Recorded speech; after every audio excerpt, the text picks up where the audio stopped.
Where's Frank? He's over there, but I think once we started, Yeah. David.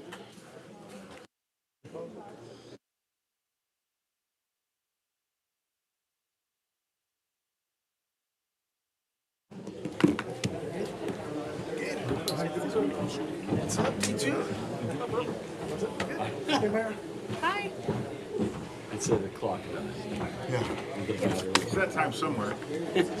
No, yes. No, it's Good afternoon, everybody, and welcome to the October 6th regular City Commission meeting.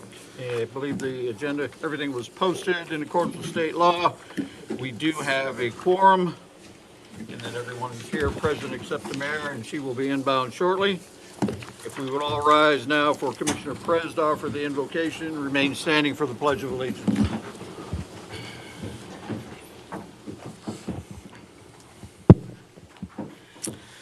Lord, we are grateful for the opportunity to serve our community tonight. Guide us to lead with integrity, wisdom, and compassion. Help us to seek unity over division, to listen before speaking, and to always remember that the decisions we make affect the lives of our neighbors and families. Bless our city staff, first responders, and all who work to keep Harlingen safe and thriving. May everything we do honor the trust placed in us and move our city forward with fairness and purpose. Amen. Amen. I pledge allegiance to the flag of the United States of America and to the republic for which it stands, one nation, under God, indivisible, with liberty and justice for all. Thank you.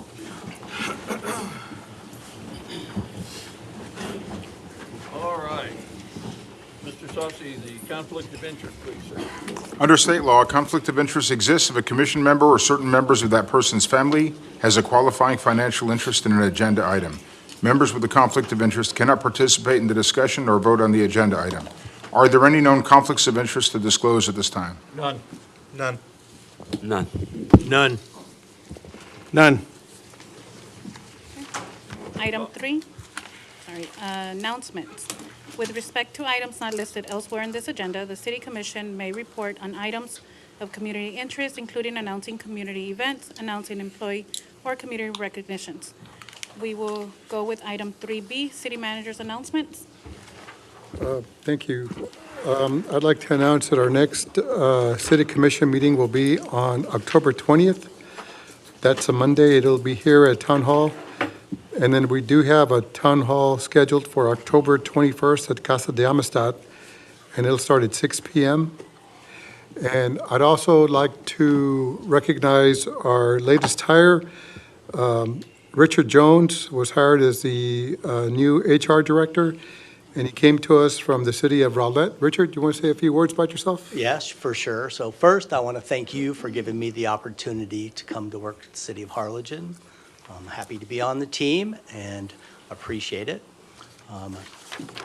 My history or my background goes back quite a ways, so I'm dated a bit. So I've been in human resources now for approximately 37 years, 25 in municipal government, 4 years in state government, and then a few years in Washington, D.C. at the National Governors Association, which they thought they were government. So a long public service record going back quite a ways.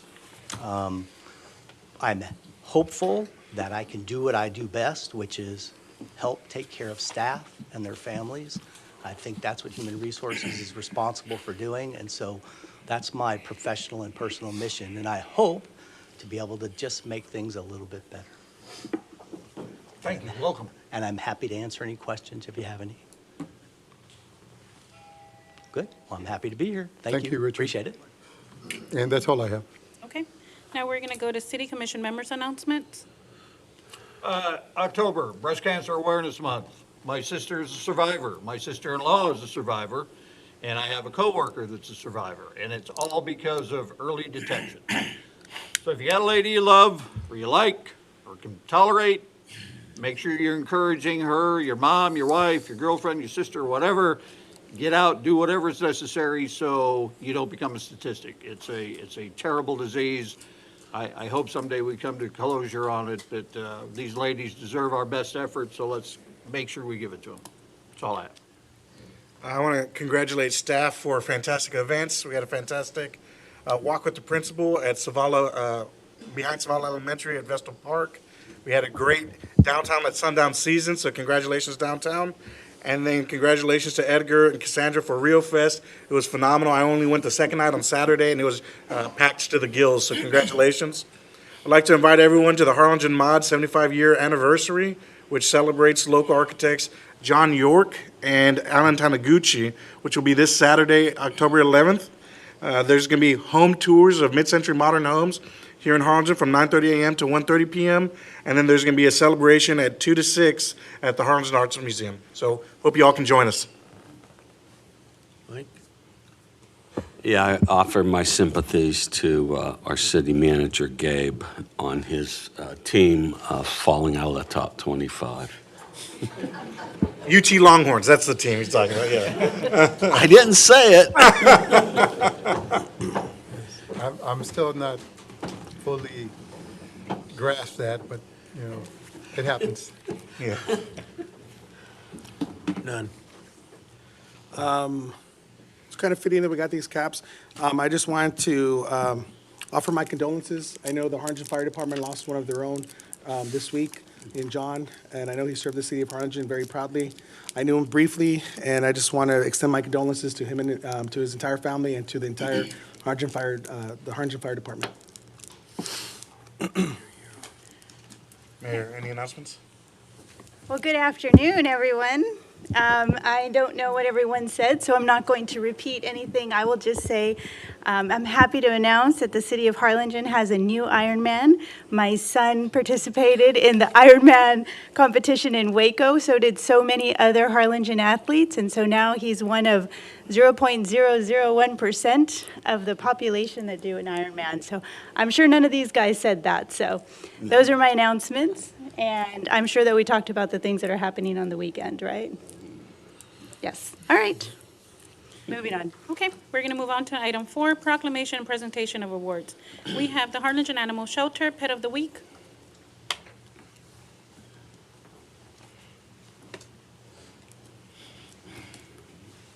Good evening, Mayor, City Commission. Tonight, we have 2 special guests. One of them is Angelica Ramos. She is our new animal shelter manager. We are excited to have her on board.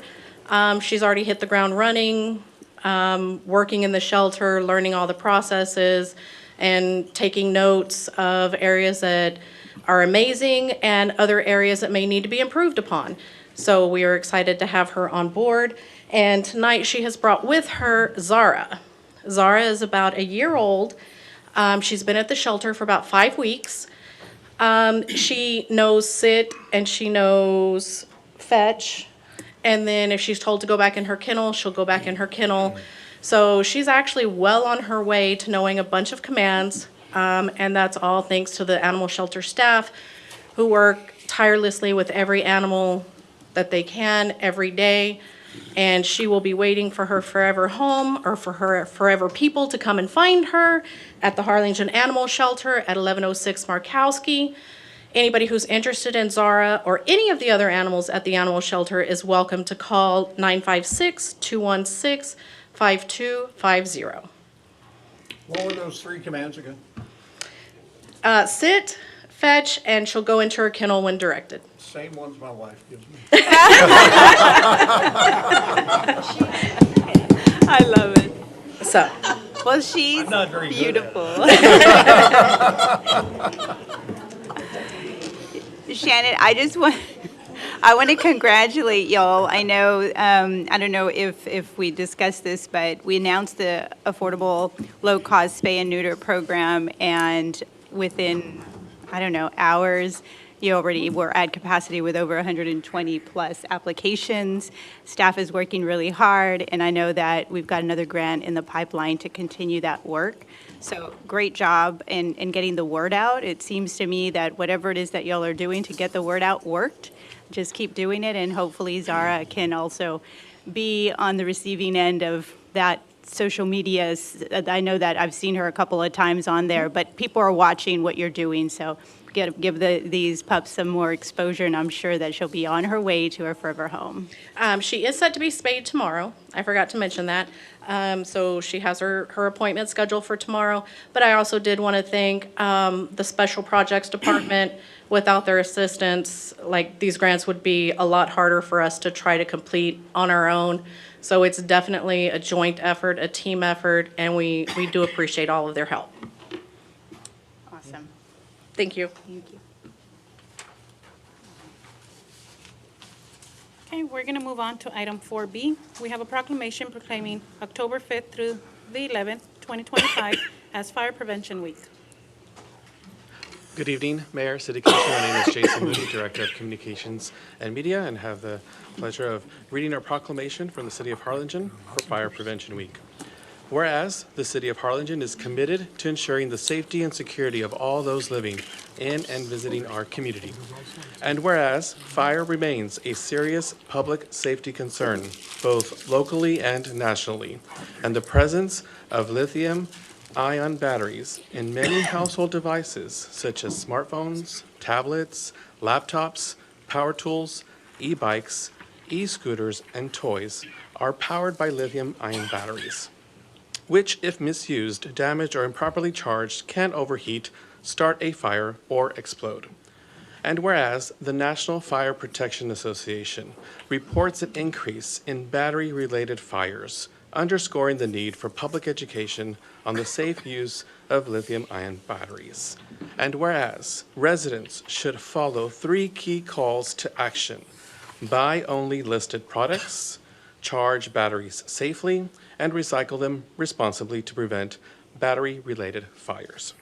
And whereas the proper disposal and recycling of lithium-ion batteries help prevent environmental hazards and reduce fire risks in homes and communities. And whereas the Harlingen Fire Department is dedicated to reducing the occurrence of fires through prevention, safety education, and community outreach. And whereas the 2025 Fire Prevention Week theme, Charge into Fire Safety, Lithium-Ion Batteries in Your Home, serves to remind us of the importance of using, charging, and recycling lithium-ion batteries safely to reduce the risk of fires in homes and communities. Now, therefore, I, Norma Sepulveda, Mayor of the City of Harlingen, do hereby proclaim October 5th through the 11th, 2025 as Fire Prevention Week throughout the City of Harlingen, and urge all residents to take proactive steps to ensure fire safety in their homes and workplaces. At this time, I'd like to have Assistant Fire Chief Loftus say a few words.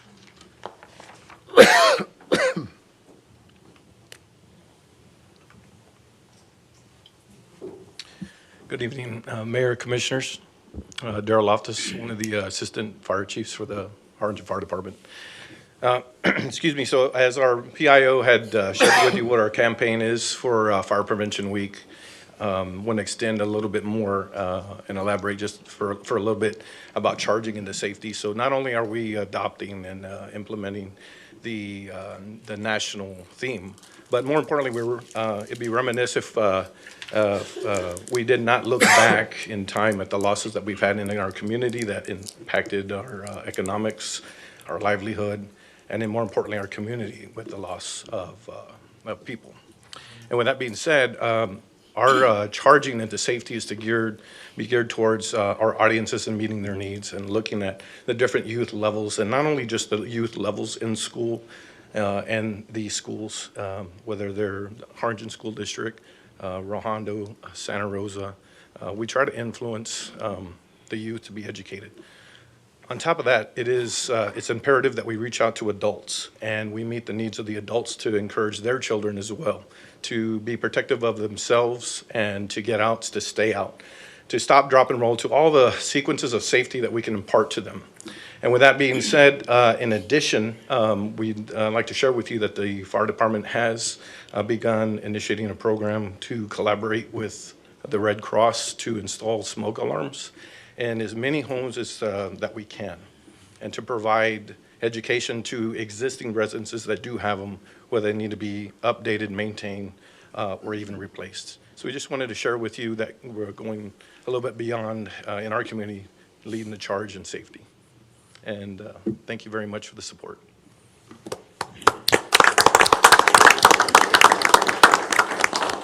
Mayor? Well, don't go anywhere. We'd love to take a photo with you and Sparky and all of the Harlingen Fire Department. We appreciate you so much. We know all of the great work that you do in our community, not just, protecting all of us in our homes, but also the awareness campaign and all the community work that you do in Harlingen. If I can get the commission and we can take a photo.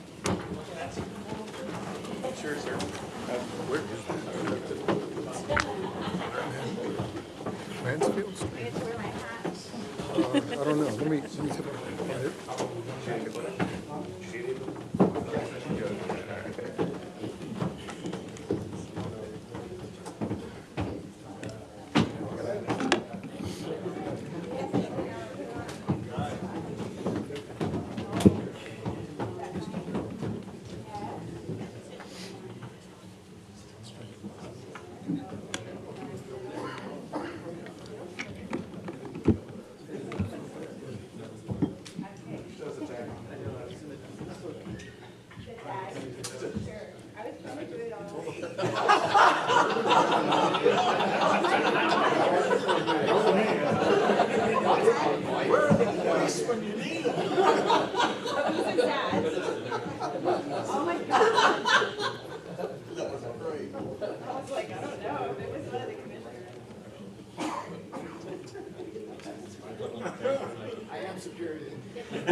Look over here, ready?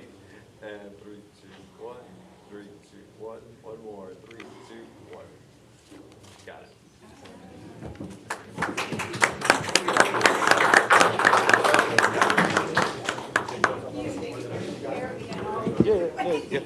Thanks so much. Appreciate it. It's not popping up anywhere. Correct. I don't know where it is. Close. Absolutely, man. Closest one is in Houston, Texas. I don't know where it is. Unless it's a misspelling, but I don't know. Thank you.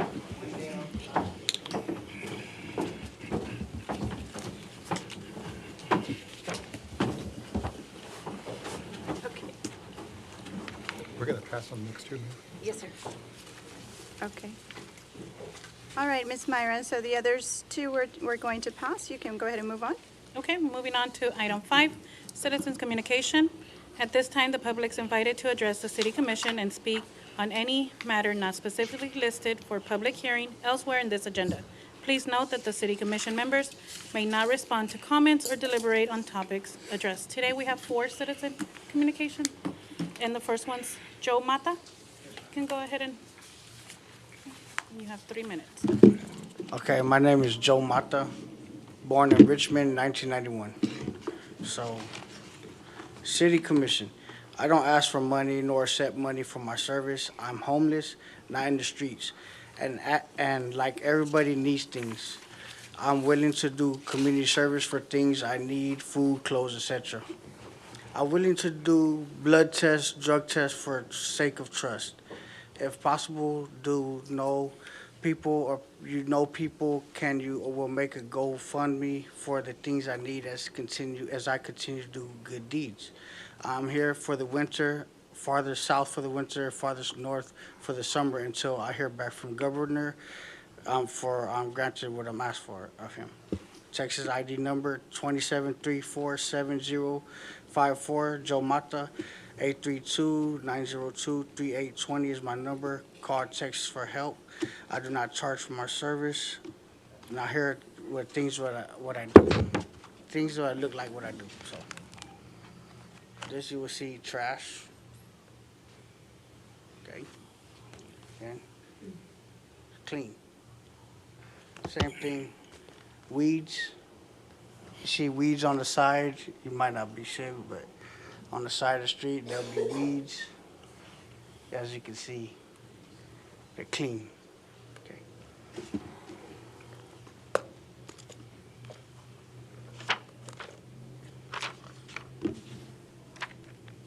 things I've done while I've been here.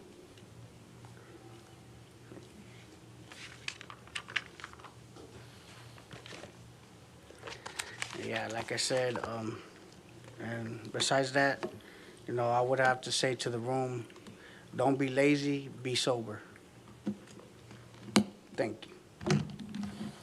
Thank you, Mr. Mata, for joining us and for signing up. I know that this is your first time here, just so that way you're aware, we have these rules that govern these types of meetings. I was told by the city secretary's office that they let you know, but I just want you to understand that as much as we'd love to be able to communicate with you and discuss these issues, the commission cannot answer questions or have a back and Yes. forth. But we'd love, I know you read out your number, but if you can hand it over to Josh, and we can give you a call at a later point. Thank you. And thank you so much, appreciate you. Okay, we're going to move on to our next one. We have Ron Lozano. Yes, sir, but you signed up for citizens communication, which would be right now. No, I said it's public hearing, it says on there, public hearing or citizen communication, so I tried to. Okay, you're out of order, Mr. Lozano. Give us just one moment. We don't have any public hearings for this meeting. Yeah, we don't have any public hearings. If you would like to take the podium, Mr. Lozano? So what is 10B categorized as? You'll have 3 minutes as soon as you'd like to address the commission. You're going to start the time, right? Yes. Our initially esteemed mayor was on the tube several times yesterday, and our foremost issue was drainage. For new subdivisions, the prime solution has been retention ponds, not only to mollify buyers, but in theory, that other residents who have been their adjacent neighbors perhaps for a generation or more do not suffer damages as a result of unchecked growth. This is at least an effort to an equitable result. Tonight, as I currently understand, with the lack of transparency the city is renowned for, we may deviate from policy. But why should those with wealthy influence be able to trounce our city's established rules? If our city had any bona fide policy that lasts more than a month or two, that would be a case. Alas, we don't. For the sake of our unity, you heard it again, at a sacred moment. For the sake of unity, all of you jump off a cliff, decorous. Oh yes, you're decorous. Hand in hand, you go flying off a cliff. Not lacking idiocy, because the mayor says we're in this nefarious issue together. We do not. Excuse me. We do not commit the bias, or, as I already said, you're very nefarious on this issue of retention ponds. So I hope we don't continue to, like for instance, just as a very minute example, Jason's Deli. That is something you all should follow the rules. The Secretary of State was brought up yet a few moments ago. Thank you very much. Thank you, Mr. Lozano. You're Okay. welcome. Next one, we have Diana Garcia Padilla.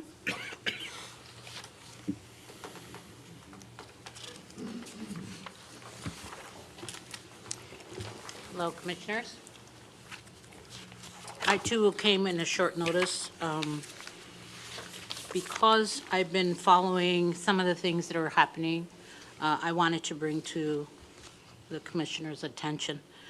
There is that horseshoe that is listed on 10B and I was looking back in some of the history, and it's a subdivision that's gonna potentially be there, a road that potentially has a variance, a ditch that's probably gonna go in, and all of these things are being done without the neighbors knowing.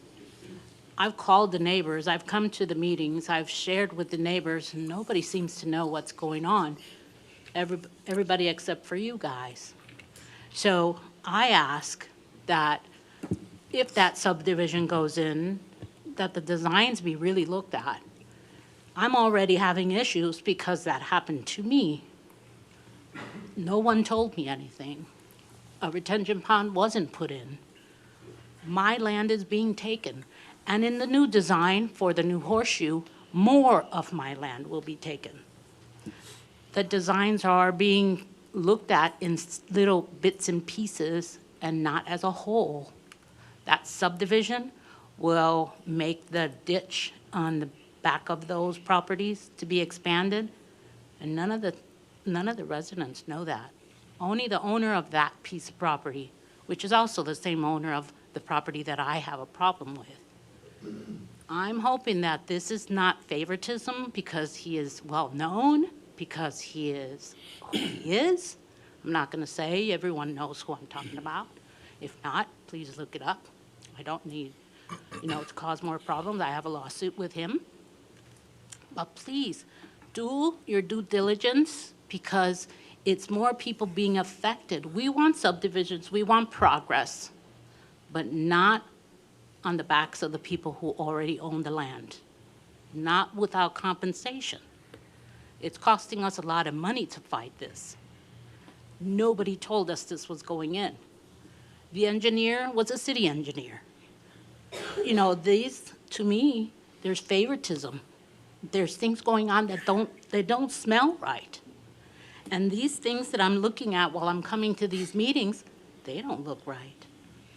So I ask that each one of you really looks at it and puts it together. And if you approve something, it's a whole picture, not pieces, because those pieces are ending up a problem to our neighborhood.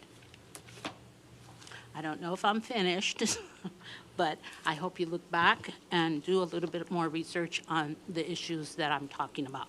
We're talking about the horseshoe, the property that was annexed. We're talking about the ditch that looks like it's going to be expanded. When I was told from the engineer, there was no plans. I came to a meeting, and there were no plans. All of a sudden, there's plans. Thank you. Thank you, Ms. Padilla. Okay, last one's going to be Ricardo Rubiano.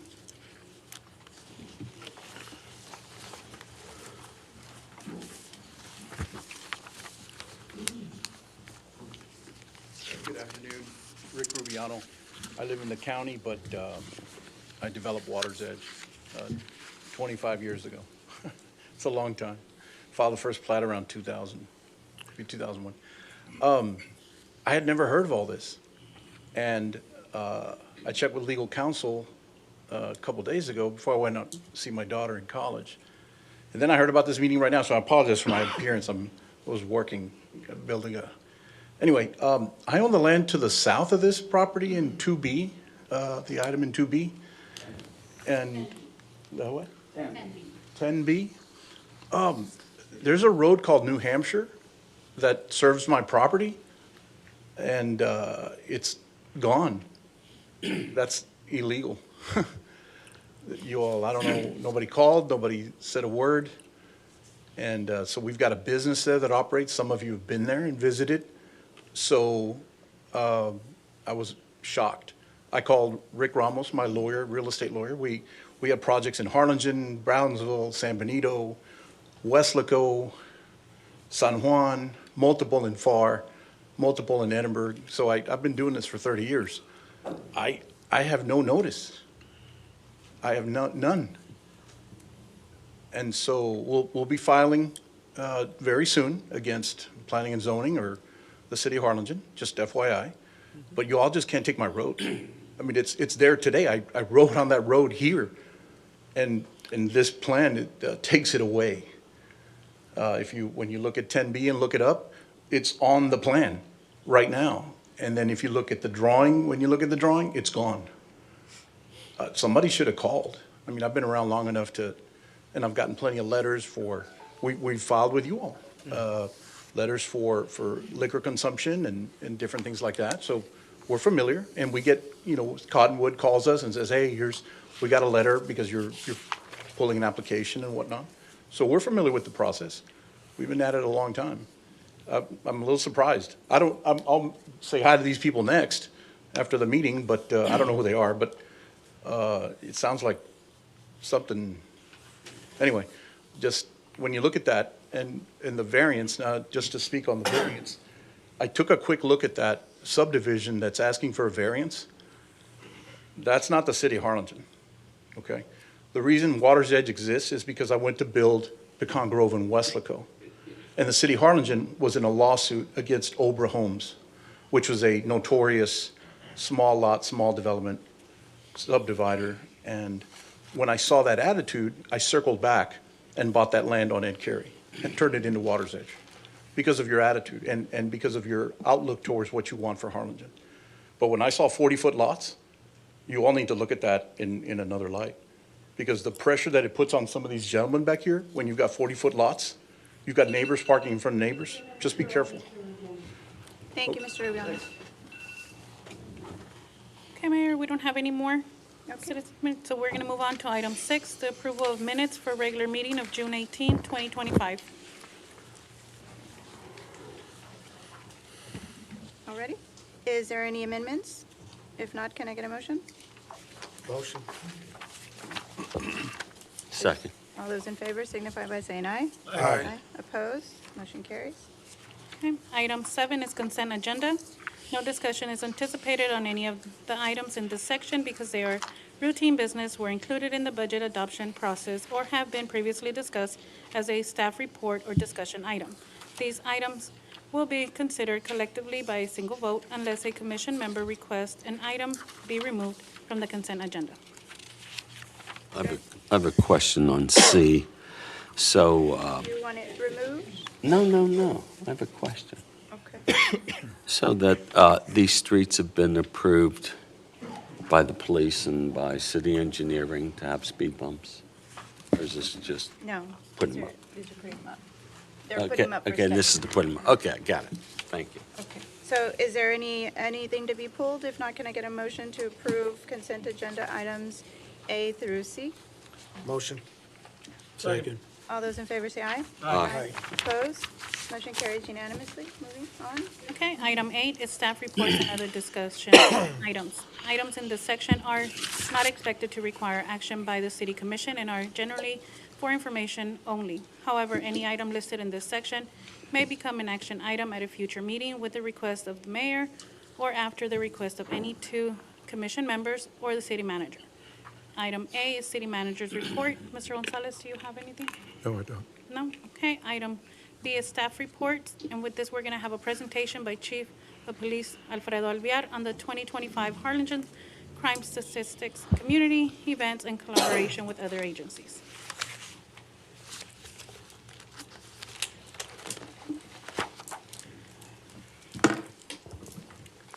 Good evening, Mayor and Commissioners and everyone in attendance. Thank you for having us here today. I just want to present on the work the men and women of the police department have been doing these last few months. I want to thank the department, the officers involved in this. It's been a lot of work, and they've been doing a great job.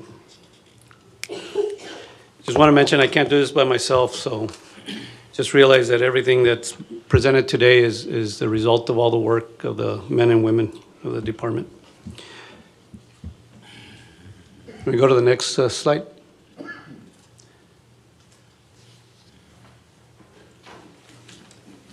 Chief, I think there's a. There we go. I apologize.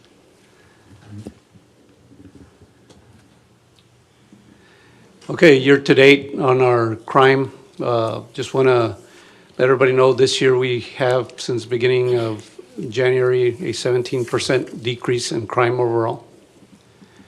I think this is very impactful because it tells us where we're at.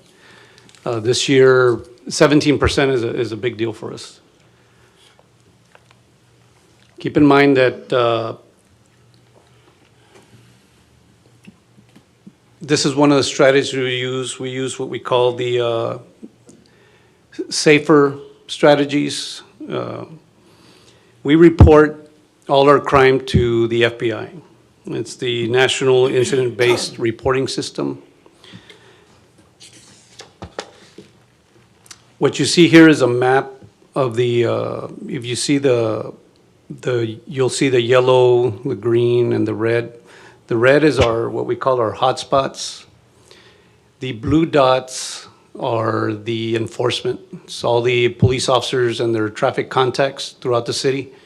If you notice, we deploy our units specifically to those hotspots on a daily basis. So that's why you see all the blue dots. Those are all the traffic contacts that the officers are conducting.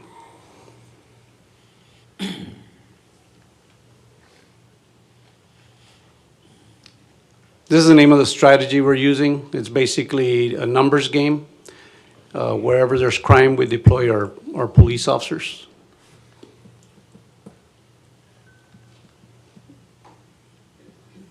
So on violent crime, when we deal with violent crime, we're talking also about crimes against people, against persons.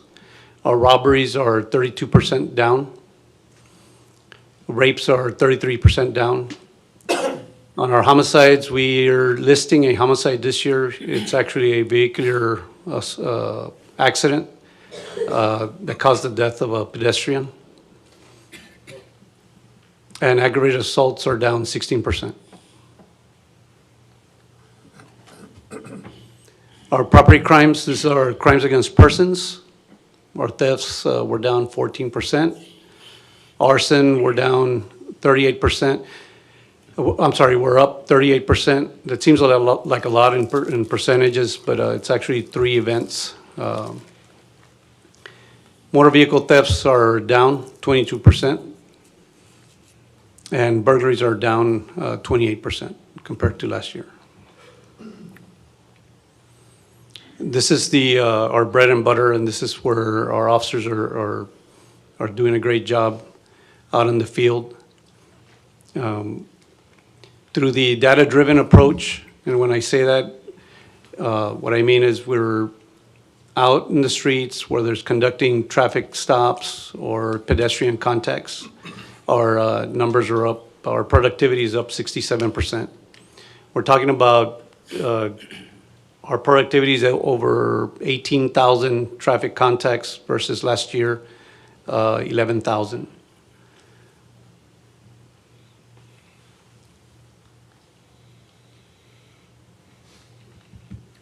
So obviously, Chief, I'm going to interject real quick because I know people are probably following at home, and I know you've been doing such an amazing job, but on the 67% of the increase of traffic stops, just so those that are following along, the men and women of the Harlingen PD aren't citing every single person that they stop. yeah, exactly. You want to talk a little bit about that? So with this type of enforcement, we are going to be conducting traffic stops on obviously traffic violations, whether it's a stop sign, a failure to signal your lane change, or stopping ahead of the stop sign.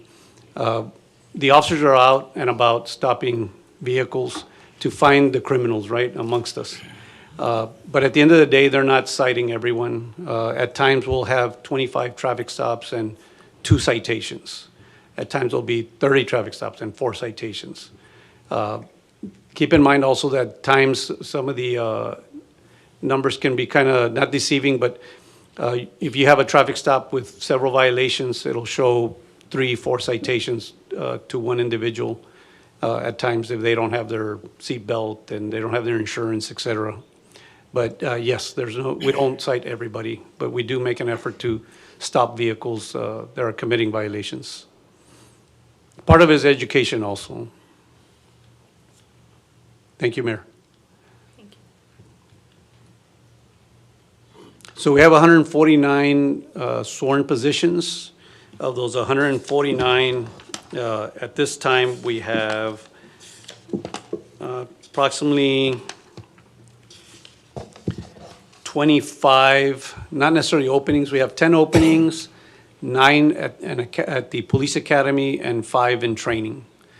So we're probably about 20, 25 officers below that are actually out on the streets or on the field. But like I said, in November, we have about 5 coming over from the field training officer program. And so that'll augment our officers out on the field right now. And we're hiring some officers the next few months, so that should help also. So it's with 100 our staffing. I apologize for interrupting. Yes, sir. It's 149 police slots that Yes. we have. Yes, sir. Yeah, and we have 44 civilian that work in records and different divisions in our department that support the police officers. I just want to mention that training is a big part of the police department. We do have a lot of integrated training. We work hand in hand with the police department and EMS. We do have trainings in ALERT, AAIR, which is Active Attack Integrated Response. This is the active shooter training for fire, police, and EMS. And we work together in training so we can work well if God willing, it doesn't happen, but in case of an emergency, a critical incident like this, we're better prepared. We do have a crime suppression unit. This has been kind of kept very low key, but we have some officers assigned to a crime suppression unit. They don't answer calls for service.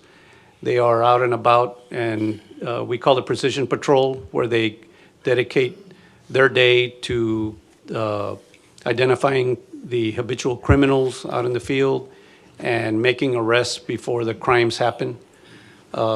This unit is responsible for 167 arrests, 107 reports, and 769 traffic contacts this year. They're very instrumental in proactive work. We also have a dedicated crime scene unit. We dedicated that unit knowing that we needed to improve our cases that we send for prosecution. And so Detective Yanis is there. He is actually dedicated to the crime scene unit. And so we've committed a police vehicle to the crime scene team and outfitted it with all the equipment they need to respond to a crime scene. We do have a SWAT vehicle that's being delivered soon. It's a Lenco Bearcat. It's an armored vehicle, and we do have a military surplus vehicle that we received about 10 years ago, but it's a little too big for our use. And this Lenco Bearcat is actually a vehicle that can get into alleys and into tight spaces. So it's the size of almost the size of a vehicle, a little larger than a normal vehicle, but it's armored, and it's finally here. Several agencies throughout the valley have one, and I think this is something that was very much needed for our SWAT team. Chief, is our unit going to look like that? Yes, that's the Lenco Bearcat. We're going to have to drive it and make sure it works. Yeah. No, I already called dibs I think on that. yeah, Gabe has dibs on that. We do have our canine units. We have 4 active dogs, and we have 3 that are for narcotics, and we have 1 canine specifically for bombs, can detect bombs. So that they're used throughout the valley also, and we do collaborate with other agencies. We are turning a new leaf on our Crime Stoppers program. Most people call the 425-8477, and I want to personally thank Officer DeLua for, being instrumental in keeping that program alive and answering at 2, 4 in the morning sometimes. But we're moving on to a more advanced way of getting Crime Stopper tips, and it's going to be through the P3 app, and we'll be releasing that pretty soon in the next few months. So that's happening. People will be able to either report crimes through their phones on an app, or if they're still using a phone, they can make a phone call and they'll be routed to a call center. We're still an accredited agency. We've been accredited since 2013, I believe. But we're still accredited, and this year we're going up for another accreditation. We've been working a lot with other agencies, and that's one thing that I made sure that we did when I came on board. We've been working with DPS and the Texas Alcoholic Beverage Commission. These are some of the stats we had put out before. An operation with DPS resulted in 1,041 traffic stops, 20 DWI arrests, and 307 citations.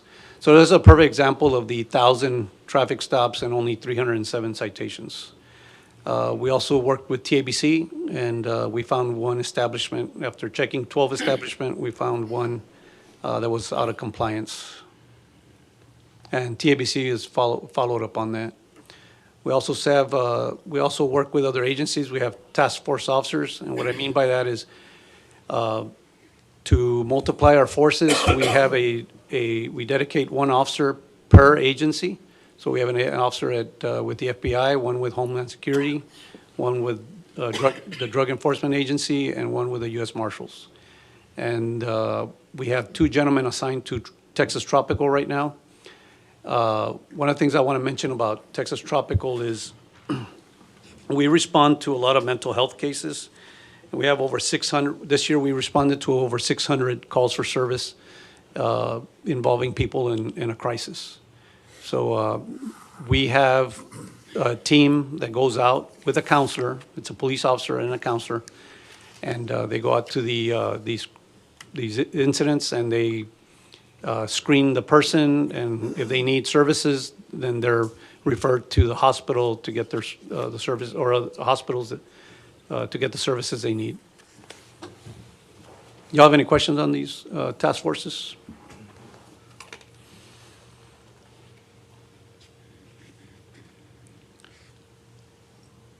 We've been reaching out to a lot of the members of our community, businesses, et cetera, and making sure that we keep in touch with our citizens and getting to know them. And, these are some of the things that we've been doing throughout the year.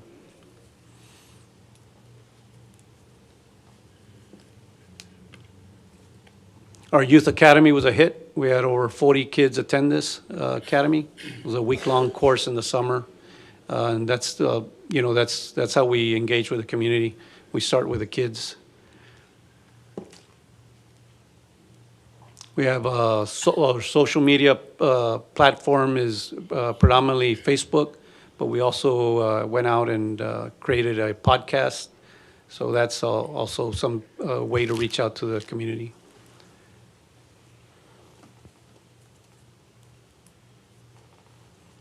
Our vision for the future is, here are some of our explorers.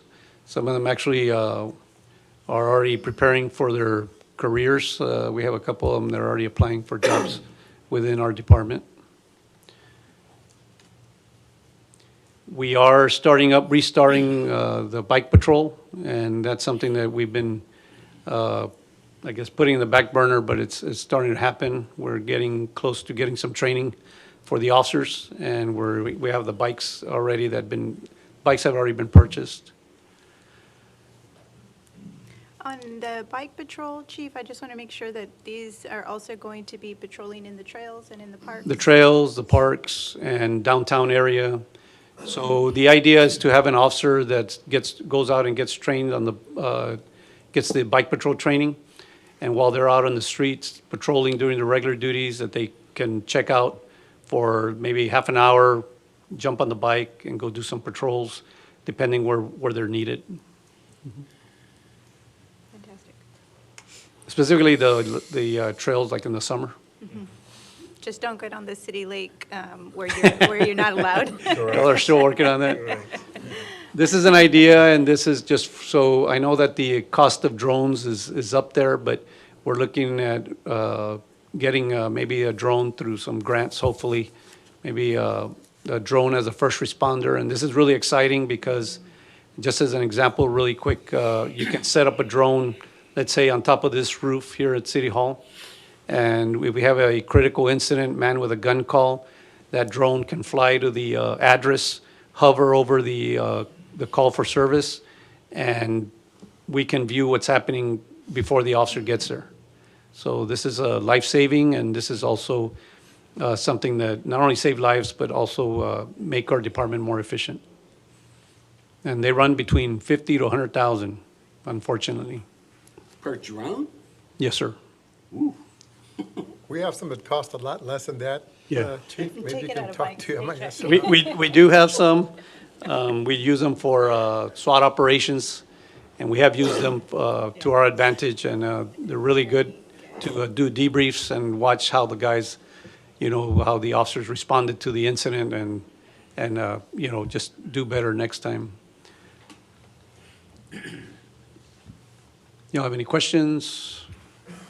If we can go back to the slide about at the white Tahoe on it.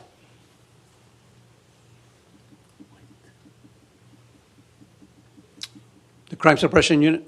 Walk me through that. So the idea is that the officers respond on a daily basis to calls for service. Take, for example, B shift, 2 to 10 shift. The officers on B shift go from call to call. And what I mean by that is it's a very busy shift. You can get up to 100 calls for service for a group of 10 to 15 officers. Some are minor calls for service and some are major incidents. But you tie up officers when they're going from call to call.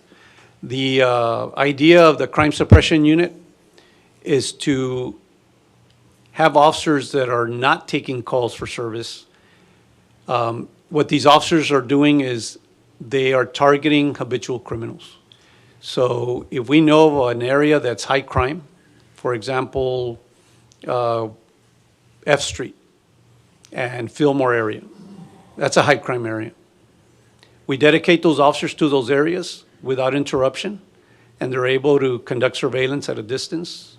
They're able to conduct traffic stops without having to go from a call to a call. We're able to dedicate those resources to where they're needed. And they'll stay there stopping cars over and over again until they stop that criminal that needs to be arrested. They did have, like I mentioned, when I say I believe it was 107 arrests, it's very significant because you're talking about some of these individuals that are not going to be committing crimes at night. So if they stop a vehicle, make 2-3 arrests in a vehicle for drugs, those people are not going to be able to be active that night. And multiply that by the number of times that they're out there conducting traffic stops and making arrests. And it makes an impact. So we're talking about picking up people who already have warrants and or are committing crimes at the time they're pulled over. You said crimes before they happen, that's maybe a misnomer or whatnot. We would say people who already have a warrant for their arrest and or are committing a crime during the daytime. Is that accurate? And well, what I mean by that is when this unit goes out and makes a stop on a particular individual, and then let's say they make an arrest for a baggie of drugs, that individual's not going to be able to go commit those other sales. They're not going to be able to make those sales. Okay. And so sometimes we're arresting them for a small amount and sometimes for a large amount. But the bottom line is it's making an impact because they're not going further. So that night, they're not purchasing any more drugs. They're not selling any more drugs. And we're finding out who they are. And obviously, we conduct investigations. We debrief them. We talk to them and find out what else is going on in the city. So they're making an impact. And rest assured that they're out there doing their job. But it's very impactfdo Thank you. So I think this slide is a little, the way that it reads, and so. I was thinking Minority Report. We're going to have like people, and what are they called, precogs and little balls telling us someone's going to murder their wife tonight or, Well, some of these people that they arrest could possibly be burglarizing a house at night or a business at night. So having talked to the chief, these officers, it looks like it's this unit, right, like the vehicle, but these officers are really with this mission of the PD of fighting crime, that's their main focus. And it's leading to substantial arrest, and most of the arrests are for things that you want off the street. So yes, people that have warrants, but also people that are with people that have warrants and are committing their own crimes or their own, without going into all of the the details of how they're getting it done, it seems to me that there is some preventative measure to it because of the fact that there is this like hyper focus in the areas where they know that they need to be, instead of having to be pulled off from in different directions. So an example of, and just bottom line, our officers that go call to call, if they see a subject walking down the street, that person might draw their attention, but they can't stop for them because they're going to a call for service. And so we don't want to interrupt that officer. So these 4 officers are out and about, they can go address that problem. They can go investigate what that person is doing. And this is I'm talking about at all hours of the day, right? And not just necessarily 2 to 10, we're talking about 2 in the morning, 4 in the morning. So these officers also, they're deployed, they move around with the crime, they actually move and I applaud them because they make sacrifices, they come on the weekends and they move with the crime. They're moving with the crime trend. And they're in uniform and in police. Yeah, they're not blacked out, and there's nothing special about the units they drive. They're, I'll say it freely here, they're driving those marked units, and they're wearing police uniforms. They're not wearing any over tactical looking uniform. Thank you. Yes, sir. Any questions? I don't have any other questions, but I just want to, congratulate you on doing a phenomenal job. It's been halfway into the year, and that's what we want to see. I think the big takeaway from here is crime in general is down 17%, which is really significant. We do know, and thank goodness our fire department does a phenomenal job. We've seen these fires that have happened in our community, but I'll say I don't think it's just Harlingen. It seems to be, throughout the country, throughout the state for sure, but they're doing a phenomenal job. And 3 is 3 too many, right? Yes, but of to course. see that we have a significant drop in all areas, that just goes to show that what you're doing and what the department doing is working. So we thank you so much. Thank you, appreciate it.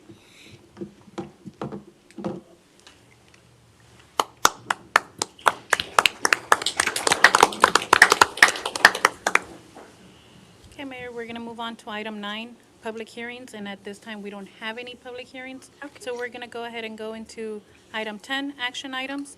City Commission will discuss, consider, and take any action deemed necessary on items listed in this section, including the adoption of a resolution or an ordinance. So item 10A reads, consideration and possible action to approve an ordinance on first reading, amending the City of Harlingen Code of Ordinances, Master Fee Schedule, Chapter 18, by increasing the green fee/cart membership and coupons by 10%. And this is by Gulf. An Can we get ordinance a of the motion? City of Harlingen, Texas, amending Chapter 18, Master Fee Schedule of the Harlingen Code of Ordinances by establishing for certain licenses, permits, and other services provided by the City of Harlingen as they relate to Chapter 36, Article 5, Division 2, Tony Butler Golf Course, providing for publication and ordaining other matters pertaining to the foregoing. So moved. Second. All those in favor say aye. Aye. Opposed? Motion carries unanimously. Okay, item 10B, consideration and possible action to approve a variance to the City of Harlingen Code of Ordinances to allow 1 instead of 2 required entrances for the proposed Horseshoe Point subdivision located in the 3.5-mile ETJ on the south side of Morris Road, approximately 2,095.97 feet southwest of South Ed Carey Drive. And we have planning. Good evening, Mar- Excuse me, Yes. just before we jump in. Due to the threat of litigation that we just had earlier today during the citizen statements, communications, I'd like to see if we can, do you recommend that we have questions based on that comment out here?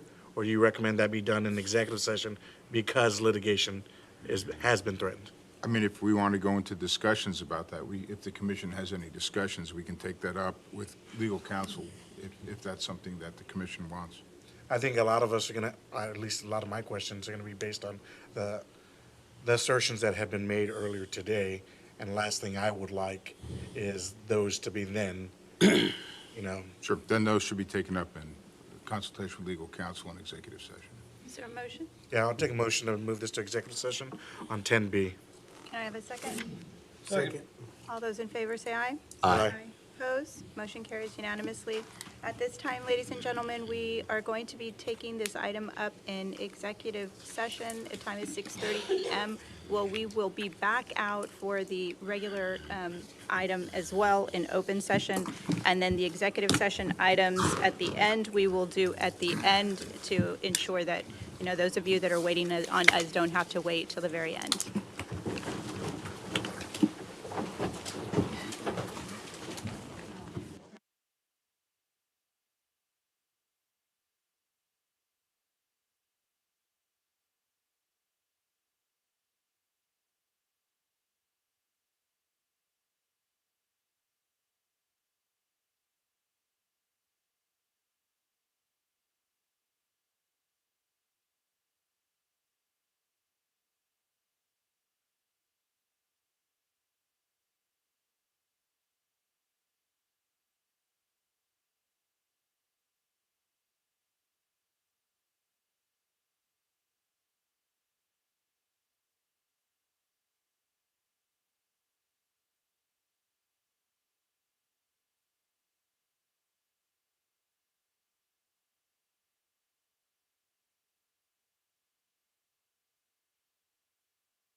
All right, thank you. The time is now 7:01 PM, and we are back in open session.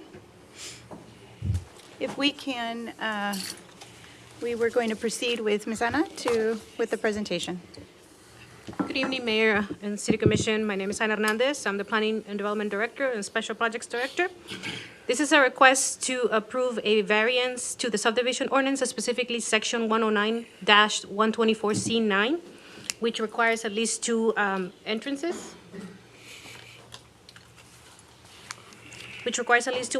Or access points that are placed at a designated distance. And so in this area, this subdivision or proposed subdivision development is located in the southwest portion of Harlingen off of Morris Road. And the proposed entrances along Morris Road are spaced 160 feet apart. And as you can see here on the slide, the two yellow arrows are showing you the two designated access points.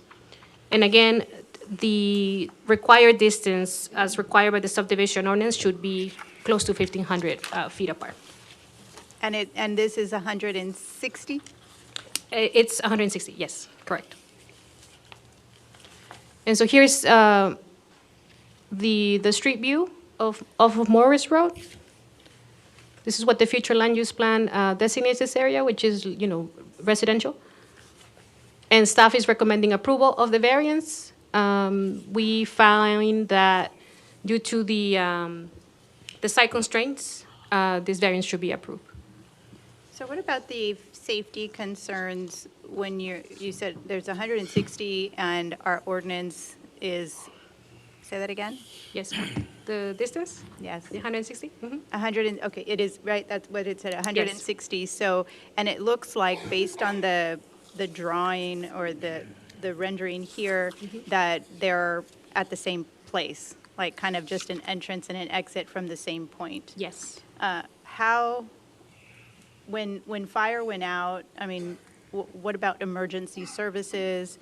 How is that going to be impacted for this community? Yes, so just for reference, and this is something that I forgot to mention, so I'm trying to point, so there's a stub out on the west side of the property that it's, hopefully will connect to, I guess, up north on the vacant property.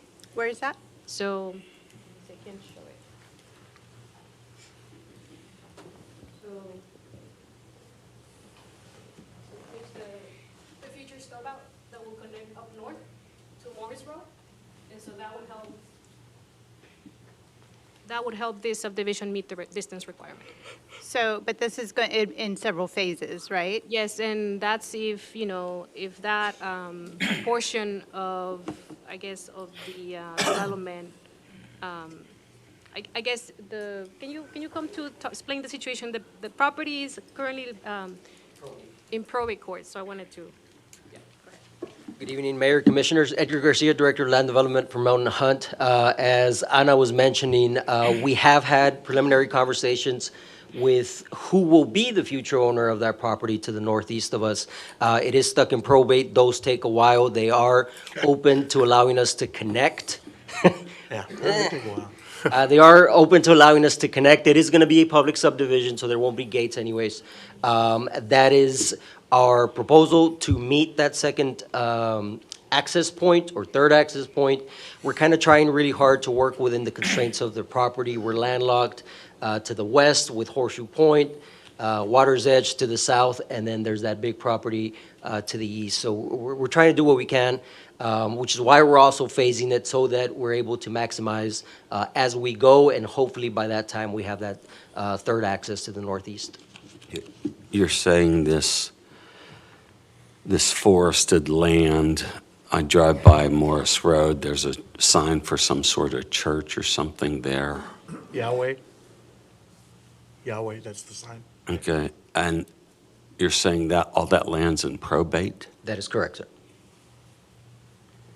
So somebody's passed away who owned it, now it's in the court system. Yes, that would be it. So how many homes in this phase that you're proposing? The first phase is around 64, 65? 107? Oh, 107. They changed the limits, yeah, 107. And then in this land that contingent upon a whole slew of things, would be how many homes? They haven't come up with their development, but judging by the size of the property, it'd be another 200 probably, depending on how big or small they want to make those lots. But there's a potential that it is not something that can be acquired. Correct. And then there would be no development. Yes, and then you would only have those two access points for That this is correct. development. Yes, ma'am. And so another thing that I do want to point out, I don't know if it was in their packet, there's what I'm going to call a choke point there towards the southeast portion of Phase 1. Throughout our development, we are proposing 32 feet of paving, but there we're expanding the right-of-way and we're expanding the pavement so that, should it be needed, fire will be able to cross through that point. We're proposing 47 feet of paving instead of the required 32. We can certainly go higher. We're giving 65 feet of right-of-way, so we have that leeway to make it 4 or 5 lanes just to open up there if needed. And these two proposed entrances, how wide are those streets? Those are 32 feet, sir. 32 feet. And so ambulance, fire truck, police vehicles can negotiate a 32-foot Yes, sir. in and out? Yes, sir. Okay. Well, I feel more comfortable with two entrances, because if one hunk of property that may or may not be developed in the future is hung up in court system, you have no clue what'll ever happen there. And I'm thinking about the safety of the home buyers. So is there, you mentioned that you're kind of landlocked. Have you approached all landowners to see if there's another opportunity? So I'm going to read something out. We did approach Mr. Rubiano early on and asked him if he could facilitate a meeting, actually, with the HOA to see if we would potentially try to get access through, there's a sort of a parkland there. His response was negative. So have we tried? Yes, with him specifically. You're talking about the one that's at Park Bend and Sagamore, Where would that be? I'm not, bottom right corner? yes, yes, sir.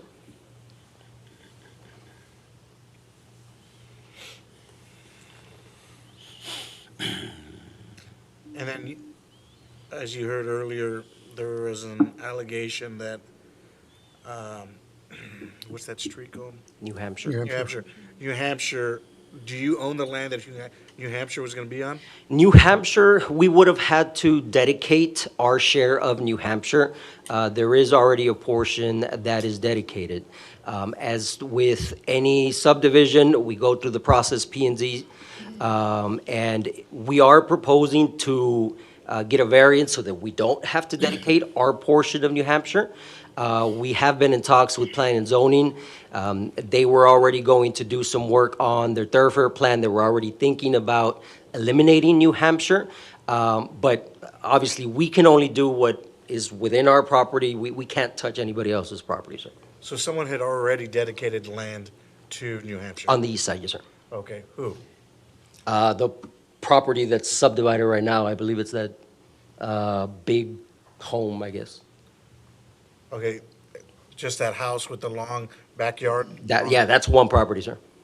Okay, and so they dedicated a portion of their land to, That would be my assumption. Every time you subdivide, you're supposed to give a percentage or a portion of the right-of-way for the streets, especially if they're in a thoroughfare plan, which New Hampshire is in City of Harlingen's thoroughfare plan. thank you. Yes, sir. So you said that a portion of yours was already dedicated, and now you're asking for a variance? Did I No, catch ma'am. that right? We would be requested to dedicate our share. And as part of the subdivision process, we would request a variance from that so that we don't dedicate our share, but it's not dedicated yet. But based on the rendering, it appears that it's moving forward as if you have already been granted that variance. So that is a proposal. We have not gone to preliminary subdivision. So P&Z for the benefit of the public. P&Z has not approved anything. City Commission has not approved that either. The item up today is not approving that either, just to be clear to the public. I'm sure you guys understand that. But yes, what we are proposing is to not dedicate it. You'll see that variance in the future sometime. So as of right now, there's no road there, it's just dirt. It's my understanding. I know Mr. Triano mentioned he had a road there, but there's dedication for it. But right now, it's just dirt. Sure, I don't drive by there too much. Is there a road? Is there a paved road there? No. Nope. No. There you go. Yeah, I'm not gonna lie. Okay. Do you have any other questions? I have a question. That little narrow area that I believe you said would be, go from 32 to 47 feet? Yes, sir. That's that very narrow. Mhm. And you're going to develop some more south of that, correct? Correct. And everybody, once it's all developed, all of that's going to go use those two entrances that connect to Morris Road, correct? Correct. And if we have a fire and people start to panic, we're going to be up the creek, correct? I believe and I am confident in the Harlingen Fire Department. If there's a bottleneck, I can see people panicking. And that's my fear. How much is the average home in your subdivision going to be? They're going to be about 325,000, and there's 390 lots, so about $125 million. Quick math. So what, I'm just going to be real, frank with you. I want to see the development happen. I think that we need housing in all different price points. I think that, it is, the future for that land is so that way that it could be developed. But I have some major reservations when it comes to safety. And ask anyone in this community, they'll tell you that I think the world of the fire department. I think that they're doing an amazing job, but this isn't about having the best fire department. It's about access. If your guys can't get in, then if something happens, then it's on this commission. So, 160 feet apart, and they're basically right next to one another, and that's your entrance and your exit. I'm trying to understand how we can move forward responsibly, knowing that is a big concern for future home buyers. Is there another way? You say that you're landlocked, but how can we help you? But in a different, and I'm just speaking for myself. Yes, I'm not sure what this commission's going to do. How can we help you make sure that we're able to, you're able to develop this, but there has to be another access point. Is it go back to these owners? Because Mr. Rubiano is one. Correct. Of three, is that right? Yes. So what about the other two? Have you approached them? As far as I know, no, ma'am. So is that something that you can do? I want you to be successful. We want you to, we want, you done great work in other areas, and we want to ensure that we're pro-development. I think that everybody here wants to see more opportunities for home ownership.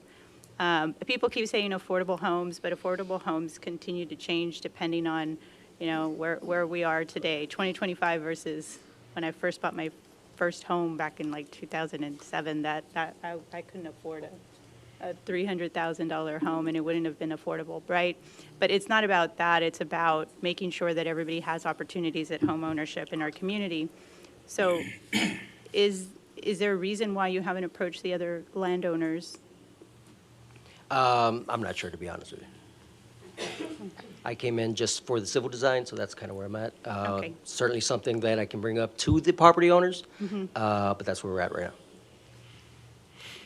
So I'll just let you know that I don't feel comfortable because of public safety. I don't know if it's something that you want if you had the choice for this commission to move forward on this item or to give you opportunity to answer those questions, which would you prefer?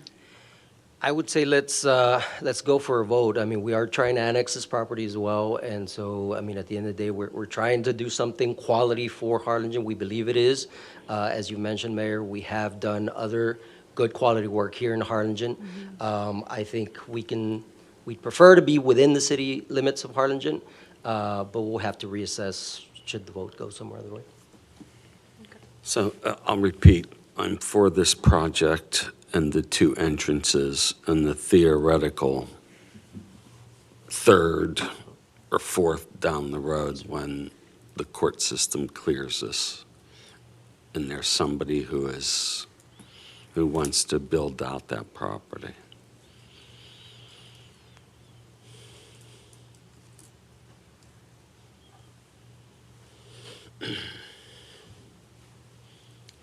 Are we done with your question? Is that a We're coming? question?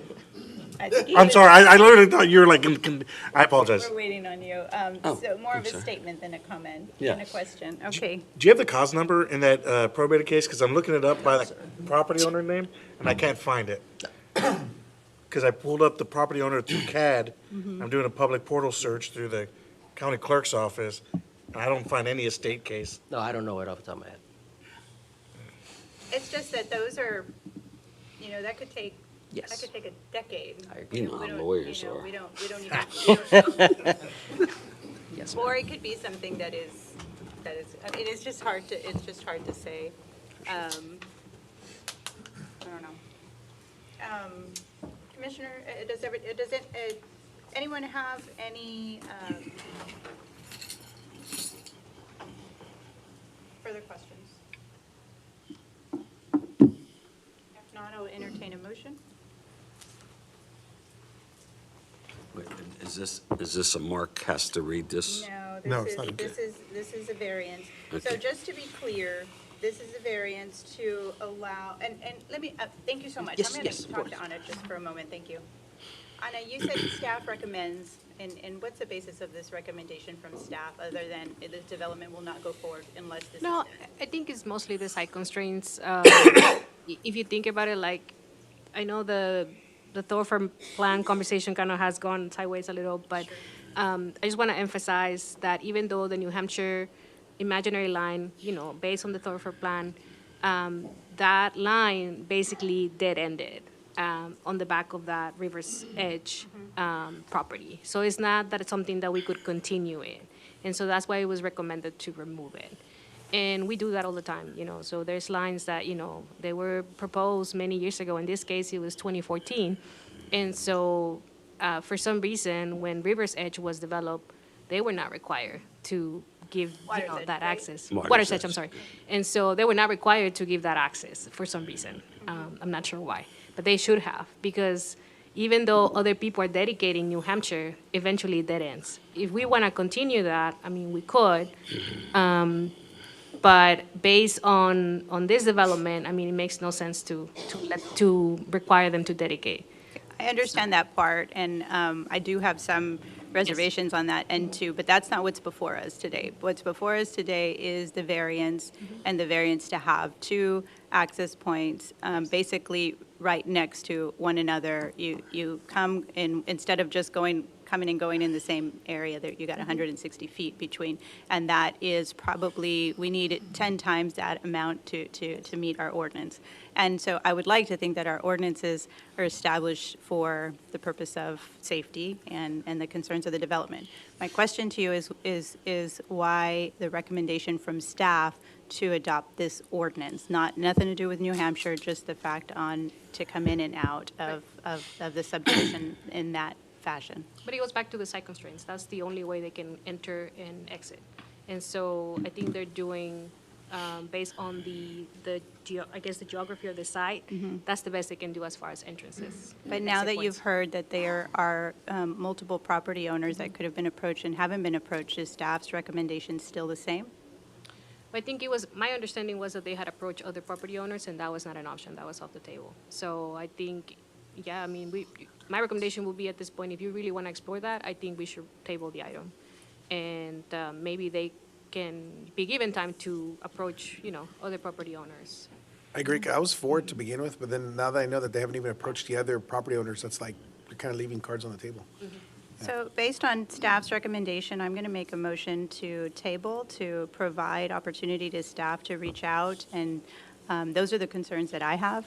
And I would like to see a memorandum from the fire department telling me that they're giving the green light on this and the reasons why. And if so, then maybe we need to go back and look at our ordinance. Is it overly restrictive? Because then that's not fair to every other future developer. But if you approve this, then you are setting a precedent for every other development that comes before us that says, hey, you did it here, we want you to do it here too. And so I think public safety is the my number one concern, and I think it should be for everyone else. So I have a motion to Wait, table. If I may say one more thing, and if you look at the map, it's a very narrow Right. piece of property on Morris Road. And so I really believe in the two entrances for safety's sake, but I will second tabling this. All those in favor signify by saying aye. Aye. Opposed? Motion carries unanimously. Thank you. Thank you. Okay, we're going to move on to item 10C. It's consideration and possible action to authorize the city manager to enter into an agreement with Schneider Electric with the revisions requested. We have Public Works. Good evening, Mayor, Commissioners. My name is Christopher Torres, Public Works Director, for the record. So back in August, we approached you all with a presentation from Schneider to do a lot of improvements to our public buildings, right? You all requested for us to include a lot more buildings and parks. We actually met with Danny, our Parks Director, and Schneider, and came up with a plan to attack every single building and park the city of Harlingen maintains, right? And so they're here to kind of give you that update. Chris, based on those revisions that you mentioned earlier, and Mark as well, I know you and I had discussions that there were concerns. Do those revisions address your concerns? Yes, sir. Completely? Completely. Mark? Yes. Perfect.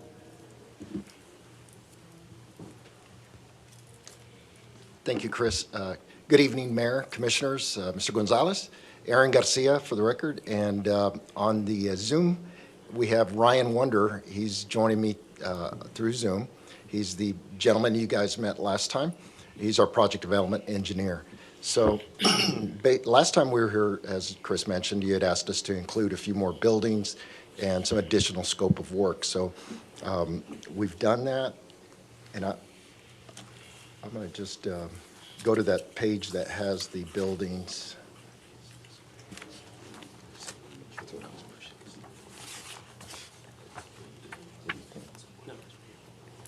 Aaron, I think the big question that I have, just right off the bat, option one, it's self-funded. Option two, is it self-funded?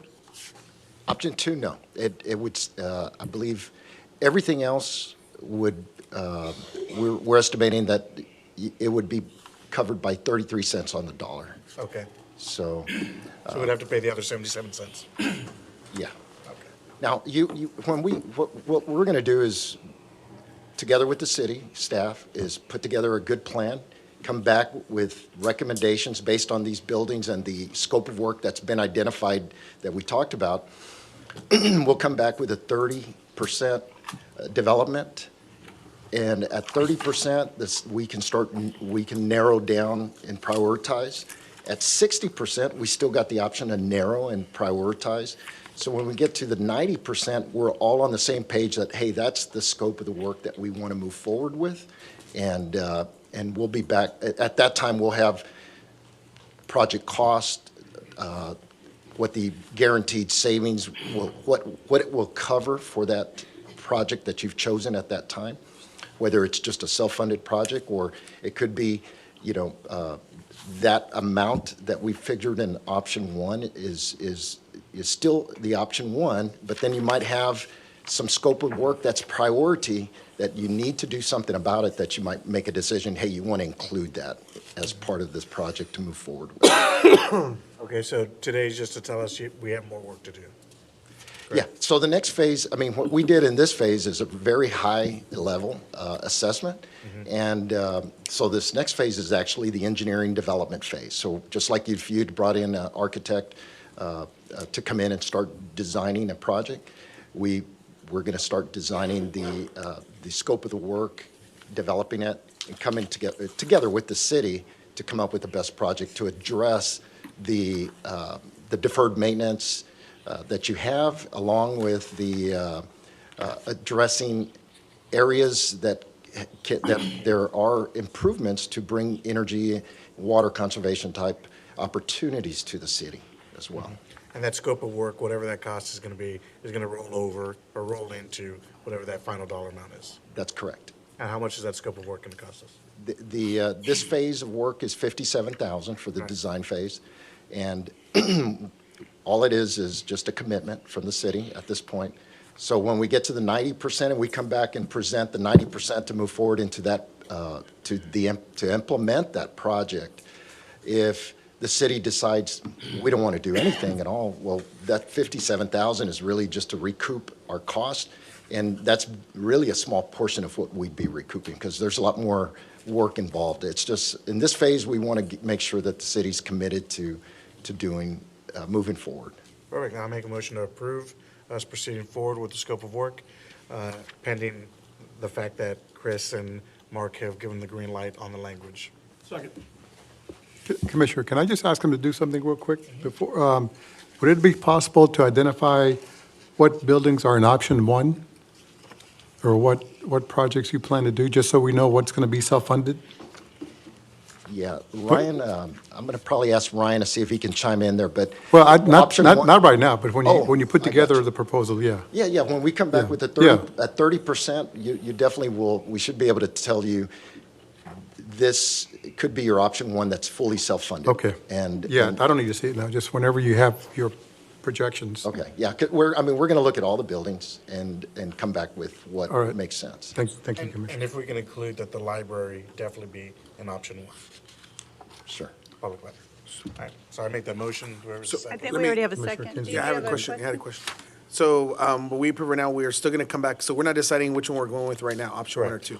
Correct. Yeah, we're just, And those are just budget numbers that we've given on a high level. I mean, so in this phase, when we get into this next phase, we'll have more accurate.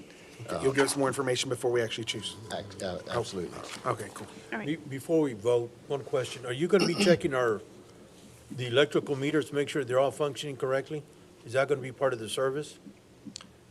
No, to check if they're, that would be probably going to AP to see if the meters are functioning accurately. I mean, we might catch, like, hey, there's some inconsistencies in while we're in this audit that could alert us to, hey, there might be an issue at this meter, but we'd have to call AP to actually check that meter.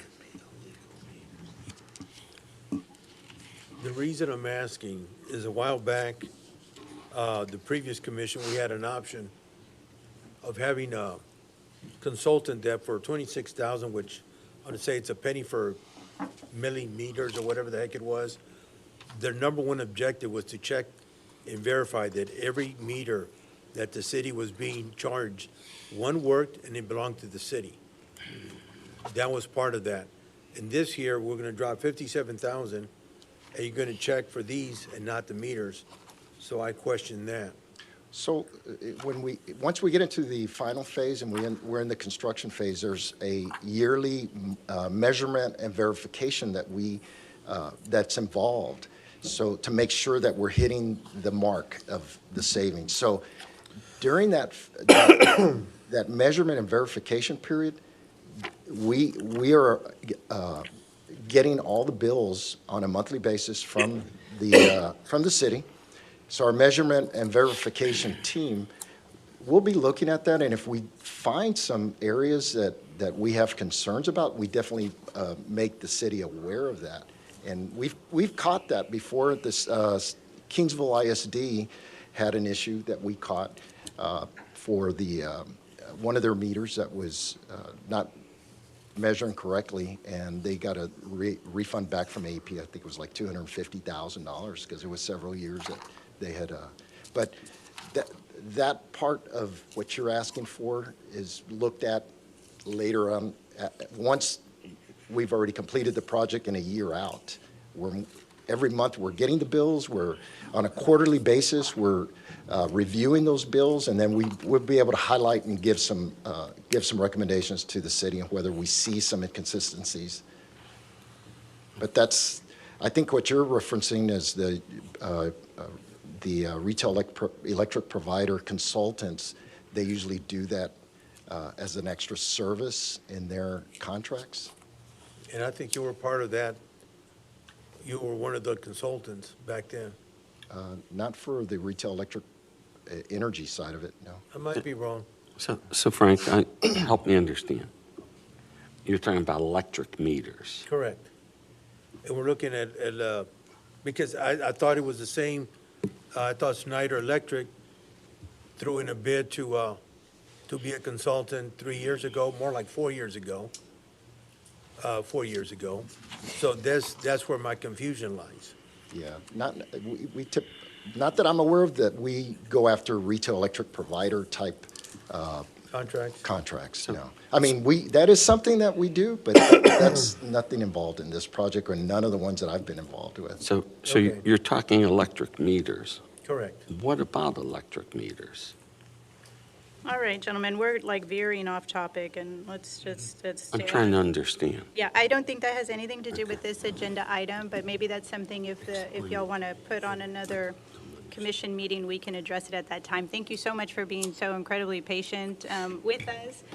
We already have a motion and a second, and can we, all those in favor say aye? Aye. Opposed? Motion carries unanimously. Thank you so much. Thank you. Okay, we're going to move on to item 10D is consideration possible action to authorize the Harlingen Economic Development Corporation to grant $50,000 to Valley Initiative for Development and Advancement for fiscal year 2026 to benefit Harlingen residents. And this item was tabled on the last city commission of September 17, 2025. Honorable So Mayor, I'll make a motion to remove this from being tabled and put back into play. Second. All those in favor say aye. Aye. Opposed? Motion carries unanimously. It is now off the table. Orlando? Honorable Mayor, members of the City Commission, we are bringing to you once again the funding request from VITA for a grant of $50,000 that would target 10 Harlingen residents to receive training support as part of their program. This item was approved by our Board of Directors. And at the last City Commission meeting, when we brought this item, I know that several of you had a few questions regarding the program related to the ROI as well as the exact amount of funding that went directly to the students themselves. So we have invited Mr. Isidro Ramos, who is here today, to provide more feedback and answer any additional questions that you might have. Thank you. Thank you, Mr. Campos. Mayor, Commissioners, thank you for the opportunity to come in and be able to respond to our proposal earlier last month in the regular scheduled meeting for the EDC. My name is Isidro Ramos. I am the Director of Workforce and Economic Development. With me is my colleague, Honesty Martinez. She is the Compliance Manager with VITA. And I'm here on behalf of our President and CEO, Felida Villarreal, who is unable to attend tonight. We are very pleased to continue our partnership with the Harlingen EDC and with the city altogether to be able to continue our comprehensive assistance to our residents here in Harlingen to be able to cultivate a continued skilled workforce pipeline to be able to assist the mission of the EDC to be able to have a talented workforce for the area industries and growing businesses. I'm here to answer any questions from our previous 3 years and be able to, in our contracting here with the city and the EDC. So at this time, I'm available for any questions. So I don't see it here on these additional sheets that were provided, but my concern. And Mayor, pardon me, I do have some updated packets if you don't have Is those it- with you yet. I have it. Okay, and you do have, okay, great. Is this what you're? Yes. Okay. So I guess what I wanted at the last meeting, and my apologies if it is here and I'm not seeing it, but I just wanted kind of a breakdown. It looked like out of the 50,000, I want to say maybe 7 to 10,000 of that was for like administrative costs. And so I wanted to know what that was for.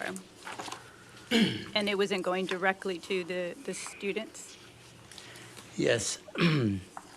So our breakdown for funding is 15% is admin, 30% is programming, and 40% is training. 15% is admin? Yes, that's correct. And then 40% is for the students? 30, correct, 40% is for the students? for training. Training, and then the other was what, I'm sorry? 30% is program. Okay, can you tell me, just, Yeah, sure. what So, does that mean? so program is essentially our case managers and any data, our compliance manager, quality director, myself. So program is basically the nuts and bolts of the services that we're providing. So it's all of our administrative staff to be able to deliver the services to our participants. And then the 40%, that's your tuition, your tools, your support services to our participants. Okay, so then what is admin then, if that's, So admin, yes, so admin is going to be essentially, and that, by the way, is standard across the board for any grants, any nonprofits, any government, is going to be your director, our president, CEO, and it's going to be, so if you look at our administration, you have directors, you have compliance, and that's going to be the 15%. Okay, so to clarify. I'm just a little confused because I just want to, and maybe I'm not asking it correctly. So it looks to me if the EDC is providing $50,000 of a grant, that $20,000 is going towards students, and the remainder would go towards, 30,000 would go towards management, case management, and admin. Right, so, correct. right? So, So yes. Okay. so just for some more finer points and clarification for the 15%, 30, and 40, right? Yes, sir. So the 15% is going to be all your director positions, okay? Your 30% is going to be your counselors, your outreach specialists, intake, right? That's going to be your program. And then you have your 40%, which is all your services that are going out to the participants. However, I want to point out that the 30%, which involves a lot of the case managers, is also part of that service, and it's part of that expenditure. So the 20,000 that goes to the students, this is to provide them tuition assistance, to buy them, help them with books, help them with transportation, everything to set them up for success, yes? Correct, directly to the student. And then so that's 20,000, but 30,000, which is more than half, goes towards the program of VIDA to kind of, for its operational cost, and then For 15%. A lot of it with the counselors. So our counselors are out there meeting with our students on a weekly basis, right? And that's providing a lot of that support, a lot of that motivation to ensure that our students graduate on time. So more than half is going to, because I don't see the difference, is administration. All of it's administration in a way. So more than half, so administration is getting more than the students. No. That's what I'm trying, because you get 30%, then you're saying it's the counselors and stuff, and then you're saying it's 15%. So am I not understanding? Because to me, that sounds like a lot. Right. So when you look at the services that are being delivered to the student and you put a dollar amount, right, for the case management, we could probably break that down a little bit more. But if you add the part of the 30%, if we want to break that down, I don't have a number for you at the moment, but that would go more towards the student services, right? So part of the program, it's part of the 30%, is part of the 40%. Does that make sense? Because remember, the 40% is total student support. That's tuition, books, childcare, transportation. That's directly to the student. But now we need to deliver that, right? We need to be able to support the student, which is our case managers. our case manager paid out of the program, which is a 30%. So we can't necessarily say that it's only 40% going, because then it's not, we don't just cut checks and it goes to the colleges.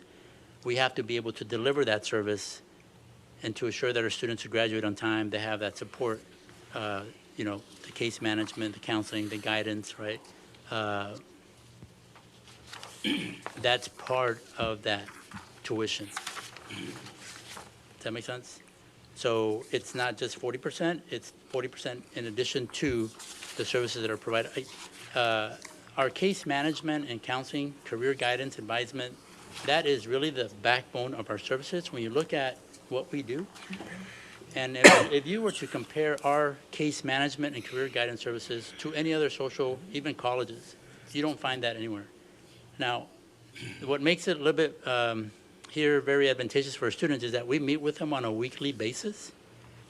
We meet with our students on a weekly basis throughout the duration of their program to assure that they have that level of support. So life happens, right? You know, things happen at home, things happen at work, things happen with school. They have that immediate support to encourage, to motivate, to look beyond that challenge, to be able to continue and stay focused on completing their program on time. So you are literally holding their hand week by week to ensure their success and graduation. You could put it that way. I just did. You could put it that way, yes.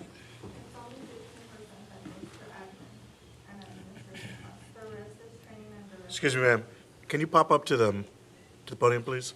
So, and I hate to really harp on this, but that was my question, and I assume that the numbers, you would have that, so that way because if it's going to assist the student, then I'd like to know how.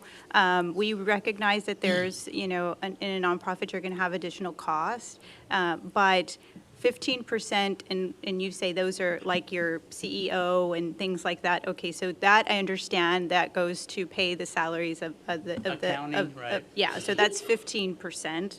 And then the remainder between tuition and programming. So how many, like, what are we talking about? So we didn't bring a budget because we weren't aware that that's exactly what y'all were requesting. I figured. Sorry. Y'all were requesting student outcomes. Yes, in So addition. we can send y'all a detailed budget, but it's not higher. It's not what he's saying, because I'm looking at, like, I can give you an example. We have another city who funds us $150,000. And out of that, for training and direct program, $127,500 goes to direct training and program. And for general and administrative costs, it's $22,500. So it sounds to me that the EDC could say, we want to give you 50,000, Vida, but we want all of this money to go to students, and then you would honor that. But if we don't earmark, then you have this breakdown. Is that right? Well, it's always going to have, yeah, it has a breakdown, but it's not where less goes to the students, like what y'all are thinking. So what we need to do is. Well, that's what you just said. What's that? That's what I want to just be clear. So the way that I have it is that out of the 50,000, 20,000 goes to students. That's not. No, that's not correct. We can send you a breakdown. Okay. Like I said, we didn't bring that, and I don't have where I emailed Harlingen, so I was looking for the breakdown. I gave you an example for another city that does fund us $150,000, so those are the numbers that we go by. I don't have the city of Harlingen on my phone, so I can't give you the exact breakdown, so I don't want to give you wrong numbers. Sure. However, it's not to where only 20,000 out of the 50 go to the students. It's a wrong calculation. Yeah, No, I'm saying. But we can send you the breakdown. Okay. And so just for clarification for me, are all of these, you know, so you said another city or another organization, do they each have their individual breakdown, or do you just have it like, you know, a policy in place where all of the funds that you get are distributed in one fashion, or is it different per school or per city, per EDC, or any other potential donations? So it depends on the benchmark that we have and the amount that they agree to give us. But for the most part, the breakdown is the same for each city. For the most part, there are some funders where we have to meet, like they tell us, okay, we're gonna fund you 150,000, but we want you to put in, this amount as Okay. well. And whatnot, like, for example, with y'all are giving us 50,000 to educate 10 students. And we did send y'all a breakdown for the past 3 years. So in the past 3 years, y'all gave us 150,000 to educate 30 students, but we've educated 48 students because we do have that braided funding. So not only are we meeting the benchmark that y'all are giving us, but we're surpassing it by educating more people. What does that mean, braided funding? It just depends, because if we have, right now we have a grant from a federal grant. So they want us to educate allied health. So if we have some more students in Harlingen that are applying to be an ADN or an LVN, we can give them funding from this other source as well. So the monies that are provided from EDC cover that amount, but then where you go above that number is through a federal grant? It depends on the applicant. Each case is individual based. So like you say, holding their hand, not necessarily, but we do case management, because if you look at the persistence rate for colleges, so to speak, they're very low compared to our persistence rate. Our persistence rate, I believe this year was at 98%, and we're educating over 800 students this year. So it just, it's a lot of, we don't only help them with tuition, with books, with uniform. There's times that they're having to drop. Our success stories at the end of the year. We had one student that, our counselor was talking to her, and she ended up meeting up with her in a parking lot, and she saw that her vehicle was full of household items, clothes, and she asked her, what's going on. Found out that she was, gonna quit school because she had no choice. She had ended up homeless. So then we went and we made a connection with, what was the name of that place? It's a housing place that it assists students who are going to school. So we were able to assist her with housing, to get her into housing, and because of that, she did finish school, and she was able to become an ADN. I'm not sure what city it was for, but these are the type of things that we do for our students to ensure that we do have student success. It's fantastic. I'd like to pull back the numbers here real quick, and I'm sorry, I do apologize for this. Those numbers didn't add up to 100%. I don't know if anybody added that up. I did. We're missing 5. Okay, all right. So it is 50% is support services. 50, 50? 50%. 50? Mm-hmm. Okay. 35% is program, and 15% is admin. Okay? So just- 50? Yeah, 50, 35, and 15. Okay. So 50 is support services? Is direct services? Direct services, yeah, support services. So Supports. that goes straight to the student. Okay, so that's tuition, Books. books, childcare, gas, all transportation. the stuff that okay. And that's called support services? Yes, ma'am. Okay. And then 35% goes to Program. programming or program, and a program is The delivery of case services, manager. Case management. Mhm. And how many case managers per student? It's just like they have their own, or they see a different one? Like, do they have an advisor, or do they have someone that they see all the time? Yes. Yes, They the have same. an assigned case manager. Each one of our case managers has 80 to 100 students at a time, depending on, as they graduate, they fall off, and then they get new ones. And then we have our case managers at the different campuses. We have some of them at STC, some of them are at UCRGV, TSTC, CSTC, different locations. Okay. And so program is case managers. Case management.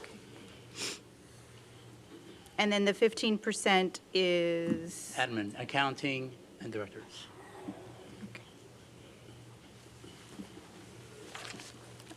And Mayor, I also wanted to point out, and Honesty made the point, but I wanted to make that point a little bit more clear. And that is on this one-pager that you have that represents the past 3 years that we've been in contract with the EDC. I think it's a very good note to take that we've been contracted to serve 10 participants per year. So to date, it's been 30. And in the same contract year, we've served 48. Okay. So I think it's to add a little bit more to that. When we get our contracts with our funders, we leverage that funding source with other grants. So we are essentially, so we're talking about ROI, right?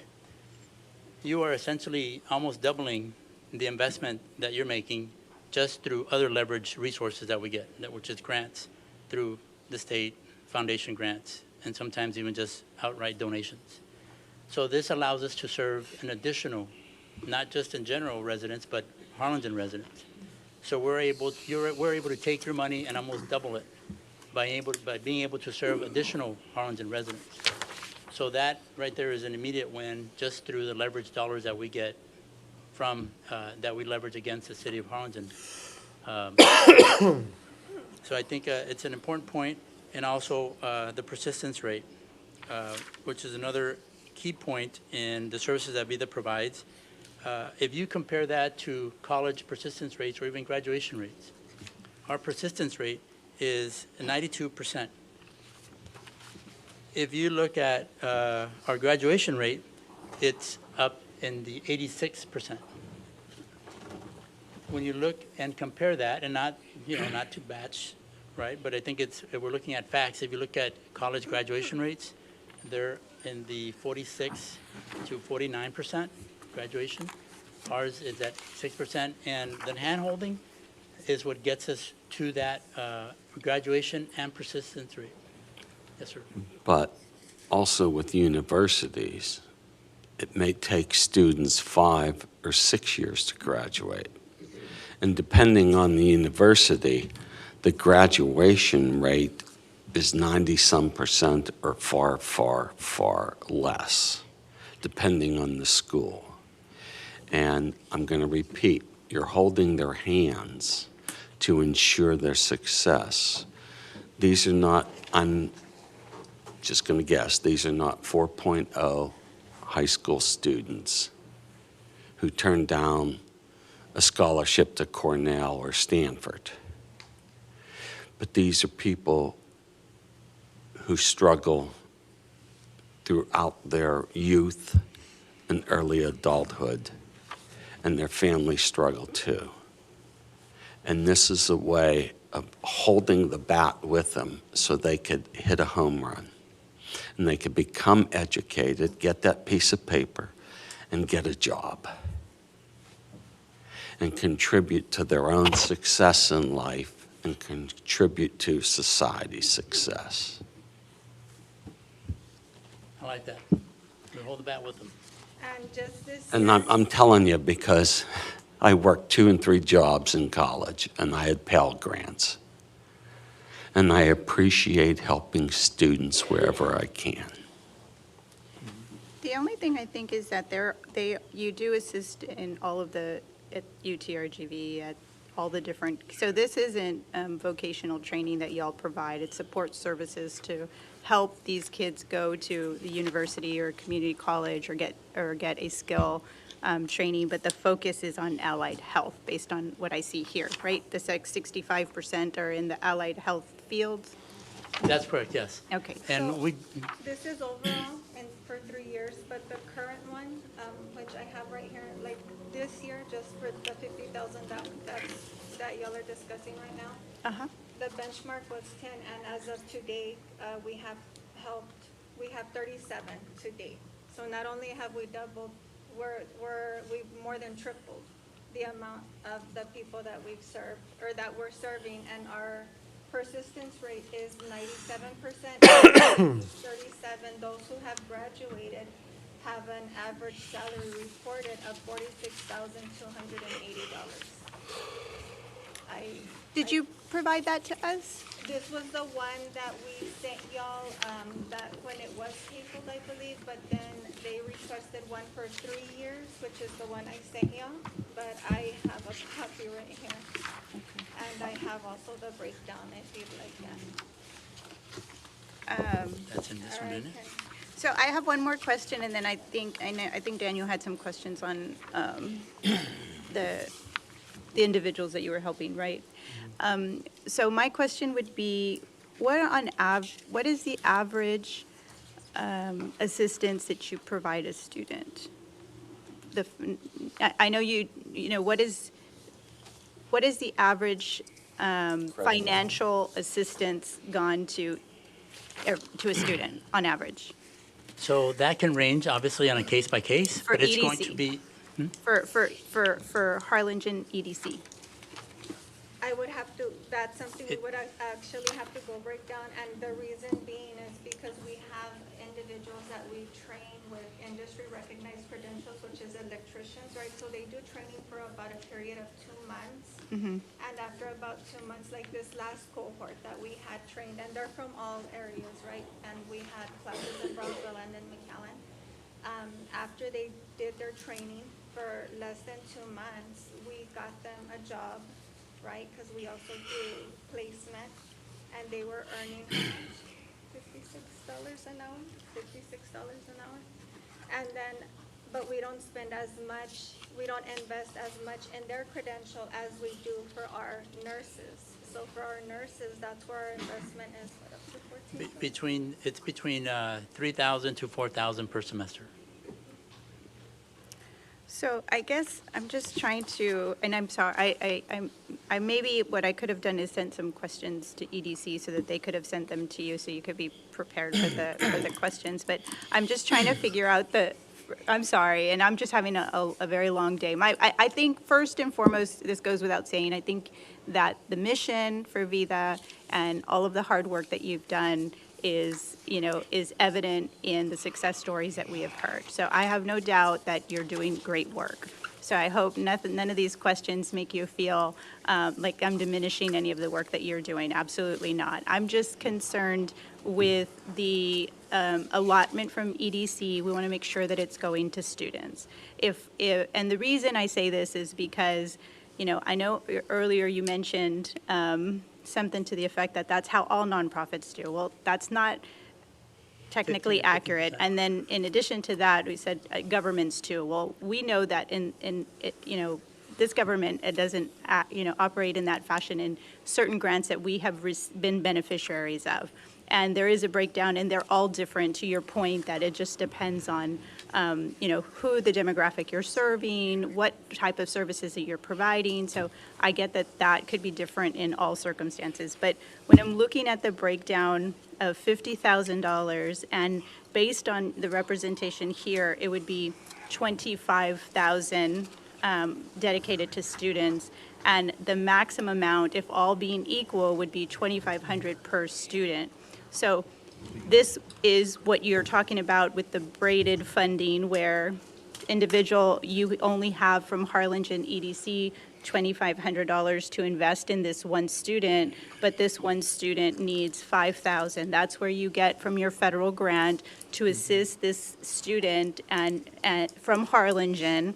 And the reason why you're able to do that is because EDC is providing you some funding, and then you're looking for the rest. Is that accurate? Or I'm trying to understand how you're getting to the student and getting them where they need to be successful. Right. No, so yes and no.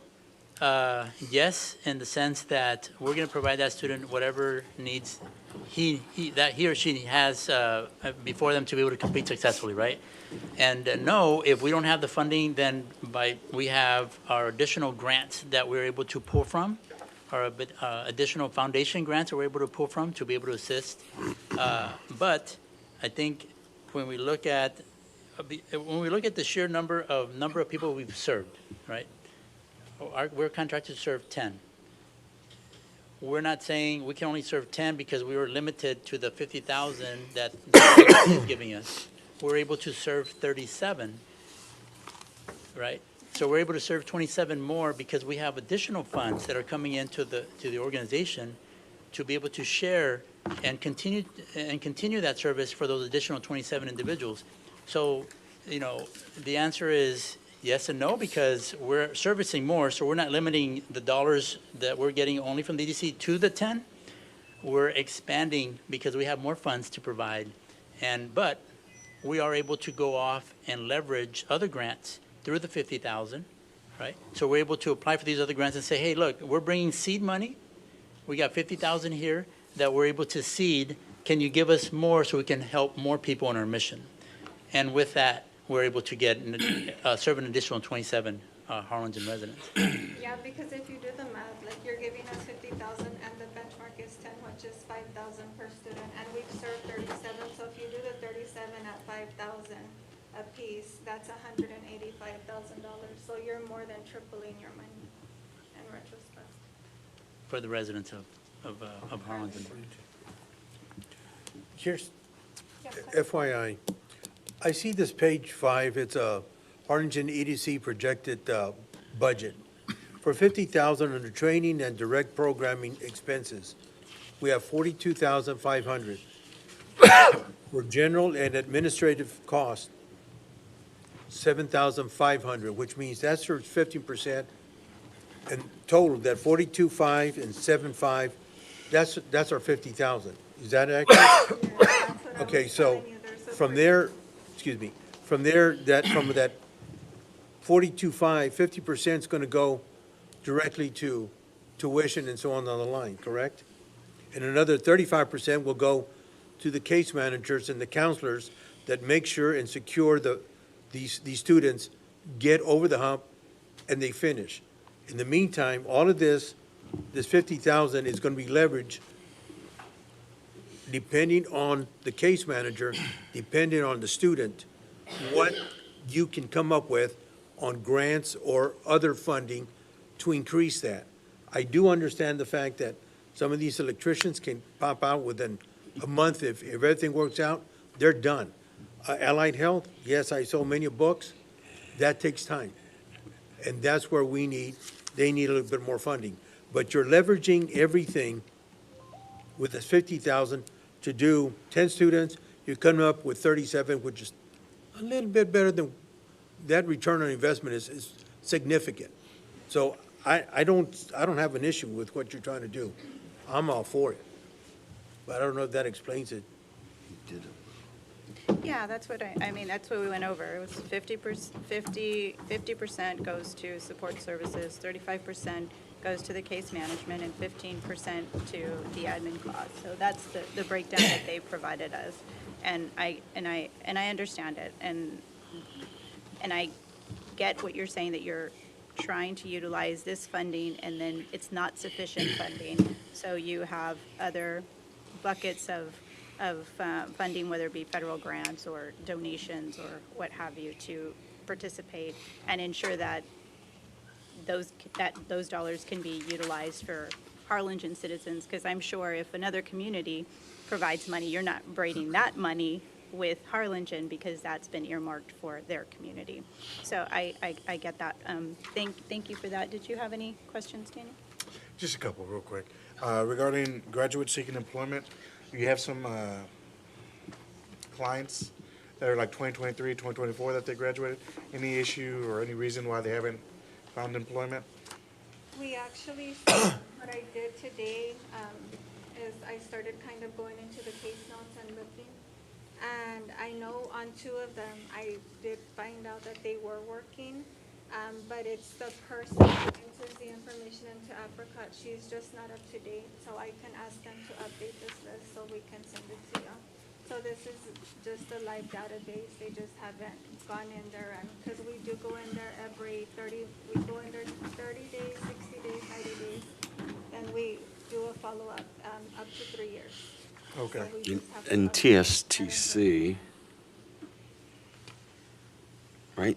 TSTC, Right? they get paid not when the student shows up, but when the student graduates and is employed. Then the state will reimburse them. Right. Yeah. So you need to keep track of that. And you know, just to add on TSTC, 2 years ago, we got a grant, a nurse expansion grant, a $4 million grant from Department of Labor, where we were able to award TSTC $275,000 and for 2 years for them to be able to hire an additional faculty for them to help us with training more nurses. And since then, they were able to hire that additional staff and have trained an additional 47 nurses, LVNs in their program. So we're very happy about that partnership. And that's an example of where these leverage dollars come into play in the community. And TSTC is a perfect example where they were able to gain that additional faculty through these grants that we go after And I have my master's in nursing. Oh, do you? Nurse practitioner. And I have seen people enter as LVNs and then become RNs. It takes time and effort and dedication, but I've seen it happen. Well, you guys are just doing God's work. Thank you so much for this. This is the information I requested. If in the future you guys can just keep including it every year, I look forward to our continued partnership. So I'll make a motion to authorize the EDC to grant $50,000 to VITA for fiscal year 2026 to benefit Harlingen residents. Second. I just have one comment, and I know I'm belaboring this, but I agree with everything with Daniel and Mike and in our comments, and can hope for a continued partnership. And obviously, EDC they've got a great board, and they've already recommended approval. So this is just further information for us to consider. But I would highly encourage the EDC to look at the request and to, if it's possible, to have more of the dollars going towards students, directly to the students, and not half of it going towards case management or admin costs. And I think that maybe there's a potential to allocate even more funding if it's going directly to students. But I just, that's the only thing, is just having the city go through all of these grant applications that we've gone through, and being able to be beneficiaries of certain grants because we put that number at that number, the amount going directly to the beneficiaries higher is where you're scored higher. And so I just would like to see if that's a recommendation to the board in the future moving forward. And not just with VITA, I'm just in all grants we want to be able to help folks get into the workforce, then we need to be able to give that money directly to them. Mayor, just to take your point, 50% or more, or full 100%? I think that's something for them to look into, to see what's reasonable. We understand that there's cost. It's just the 50, half of it going to the operation, to me seems a little bit high, and in my opinion. But I do think that you're doing great work. I can see the numbers are working, and I appreciate the partnership with TSTC, UTRGV, and all the other colleges, and I know that are benefiting our community and our residents. And so for that is the reason why I want to continue to support. I just want to make sure that we can help them even more so if we can directly allocate those fundings for them. Thank you. So we have a motion and a second. All those in favor say aye. Aye. Opposed? Motion carries unanimously. Okay, we're going to move on to item Thank you. 10E. In consideration and possible action to authorize the Harlingen EDC to enter into a contract with Retail Strategies for retail recruitment and consulting services. Orlando? Honorable Mayor, members of the City Commission, Orlando Campos once again with the Harlingen EDC. For your consideration is a request from the EDC allowing us to engage Retail Strategies to assist us with our retail as well as restaurant recruitment efforts.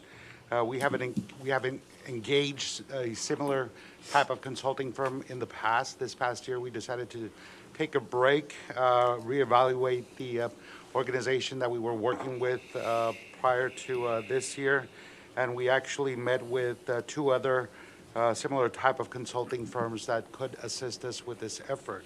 Retail Strategies surfaced as the organization that we felt the most comfortable with. We did also speak with a few other communities that have used them, and they also felt very comfortable with what they were doing with the, in terms of providing support to their very own community. As part of this effort, Retail Strategies will help open the door to national retailers as well as restaurants to encourage them to consider Harlingen for future expansions into the community itself. They will also bring in a team that will evaluate the community, meet with local community stakeholders as well as individuals from the community to learn a little bit more about what the community wants in terms of retail as well as restaurants. So we are bringing this forward to you for your consideration. We also provided attachments that provide more insight on who Retail Strategies is. So I'm here to answer any questions that you might have. Is there a motion? Motion. Second. All those in favor say aye. Aye. Opposed? Motion carries unanimously. Thank you. Just for the record, Mike stepped out. Okay, we're going to move on to item 10F, presentation of the final report, fiscal year 2025, Revitalize Harlingen Program, and consider approval of funding for the fiscal year 2026 Revitalize Harlingen Matching Grant Program. Is there a motion? Motion. Wait. On 10F, I just asked if you all would consider expanding Zone 1 to also include the other half of the overlay district. So I'd make a motion approving it subject to that inclusion. Someone, It's on page 7 of 10. okay. You're talking about the overlay district. Yes, sir. So the overlay district is, Zone 1 covers half of it, with the western half. Just wanted the eastern half also included as well. Okay. Well, we are including, or rather, $100,000 is encumbered for specifically the downtown Harlingen district. And- Okay, that's separate from this, because Yeah. I saw somewhere that it was included in this. Yes. That's why. No, it is included, and so basically, one of the updates that we did to the Revitalize Harlingen program guidelines on page 1, second to the last paragraph, we've included in there comment that says businesses located within the designated downtown zone must consult with the downtown Harlingen office to ensure that all proposed improvements comply with applicable downtown design guidelines and historic preservation requirements. So this was done to ensure that businesses that would qualify for that $100,000 that are located within the downtown district do abide by all historic ordinances. We have also been working with Alexis with downtown Harlingen on also the process of how applicants related who reside in that area, how they will be managed. So if the program is approved to move forward this evening, we will launch the program tomorrow. And so any businesses within the downtown Harlingen district that apply would essentially go through Alexis first to make sure that what they're planning on doing does abide by all ordinances. And once she approves that, then it comes to us for funding. I get that, but what I'm saying is Revitalize Harlingen Zone 1 only covers half the overlay district. Okay. Not the full overlay district. Okay, so you won't. I want the full. Okay. Can I just make a note on that to answer your question, Commissioner? Beverly Loftus, thank you. This is just encompassing the city of Harlingen. So this downtown district is separate from the maps that you see here. This is not the maps that are for downtown district. So Zone 1 was originally done for year 1. Zone 2, I think, was year 2, and then the other 2 zones were for the following year. Those are the zones in addition to the downtown zone that's not included in this visual. It is included in the overall program, and we can include the visual as part of the attachment so that they know like where downtown zone is. But after those 3 zones for 3 months are targeted, then after 3 months, all of the city of Harlingen is eligible. Okay. So, Done. but we'll include the downtown zone map, the entire overlay for downtown as part of the attachment. So they understand that they are included in it. Perfect, Does thank that you. answer your question? Yes. Yeah. And the map was provided by downtown Harlingen, so it'll be incorporated. Perfect, thank you. So your motion is fine as presented? Correct. Okay. Is there a second? Second. All those in favor say aye. Aye. Opposed? Motion carries unanimously. Okay, next item. Item 10G is presentation and possible action to approve the funding for Boost Harlingen, a new small business marketing matching grant program developed by the Small Business Advisory Committee of the Harlingen Economic Development Corporation. Make a motion to approve. Second. All those in favor say aye. Aye. Opposed? Motion carries unanimously. Okay, following item is consideration and possible action to approve the Harlingen EDC fiscal year 2026 annual work plan. Is there a motion? Motion.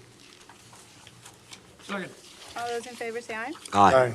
Opposed? Do you have a question, Daniel? No. Motion carries unanimously. Right? Yes. Unanimous? Ad hoc committee for the business incubator, right? Who's that gonna make up? Is it just EDC people? We've have established a subcommittee from the board that will be volunteering on that. However, we are open to either the mayor or any city commission members that want to participate as part of that process. So Can just you let include us me know. in there too, please? I'm sorry? Can you include me in that committee also? Sure, absolutely. Perfect building. I have some ideas. I'll have to tell Perfect you building later, for 'em. but, All right. yeah. Excellent, yeah. And then just, I think it goes without saying to, like, for the small businesses, you can just continue to include me and maybe on the other correspondence from the Small Business Committee, maybe just copy Gabe so that way he's in the loop of what y'all are doing. It's hard to make all their meetings though, because it's at like 3 o'clock. Okay, we have a motion? We had a motion and a second. All those in favor say aye. Aye. Opposed? No, it was already approved, isn't it? Yes. Yeah, it was already approved. Yeah, okay, it doesn't hurt to double vote. Next item? Next item is consideration and possible action to authorize the city manager to award a construction contract with SLR Contractors for RFP number 2025-11 Dixieland Park Basketball Court Improvements Engineering. Have you done work with them before? Yes, ma'am. Roberto Fernandez, city engineer. They're doing the work right now for the animal shelter. They're the ones completing. They're on schedule, doing good work. Haven't had any issues so far. And I noticed they had a lot of references too, like from Edinburgh, La Jolla, and all these other places as well. Yes, sir. I'll make a motion to approve. Second. Well, I kind of wanted him to go through the presentation because I want people at home to be able to see what's going on in District 5. So the Dixieland Basketball Court Improvements Project is funded through the Community Development Block Grant CDBG funds. The scope of work includes the construction of a prefabricated pavilion structure, associated concrete foundation, and basketball court, and an owner allowance for any necessary field adjustments. We did get 2 bids. SLR Building for the base bid was $279,395, and MTL Construction base bid being $355,347 with 30 cents. So the base bid did include, like I said, the installation of a prefabricated building. It's approximately 25 feet tall. The basketball concrete pad being 100 by 62 that will allow for people to play full size. It's going to be matching the size, yes, like all the other parks. It would also include the lighting, so the way it's lighted from dawn to midnight, depending on the park hours. In terms of the alternatives, we are not awarding those because we would be out of budget. We're only doing the base bid. If there's any questions, I could answer those. So long story short, this is going to be a covered basketball court on Dixieland Park, correct? That is correct. And it's going to be the first covered basketball court in this, that's city-owned, correct? That is correct. And it is in District 5, correct? Yeah, and they're going to name it after you, Randy. And for anyone that is curious, it's in District 5, Yeah. and it's Commissioner There's an Pettis' echo in the room. Garrett and Dixieland Road. And it's going to be amazing and keep kids safe. Okay, we have a no first heat and stroke. second. Oh, this is something I've been after for a while, and I want to thank you because I know I've been bugging you for it, and I appreciate your hard work. And you know, Parks time being, oh, Danny left. Oh, no, he's right there. And I know I've been bugging both of you guys like all the time about this. It's because I'm excited for it, but I want to thank you for everything you guys have done. It's really appreciated. Yes, sir.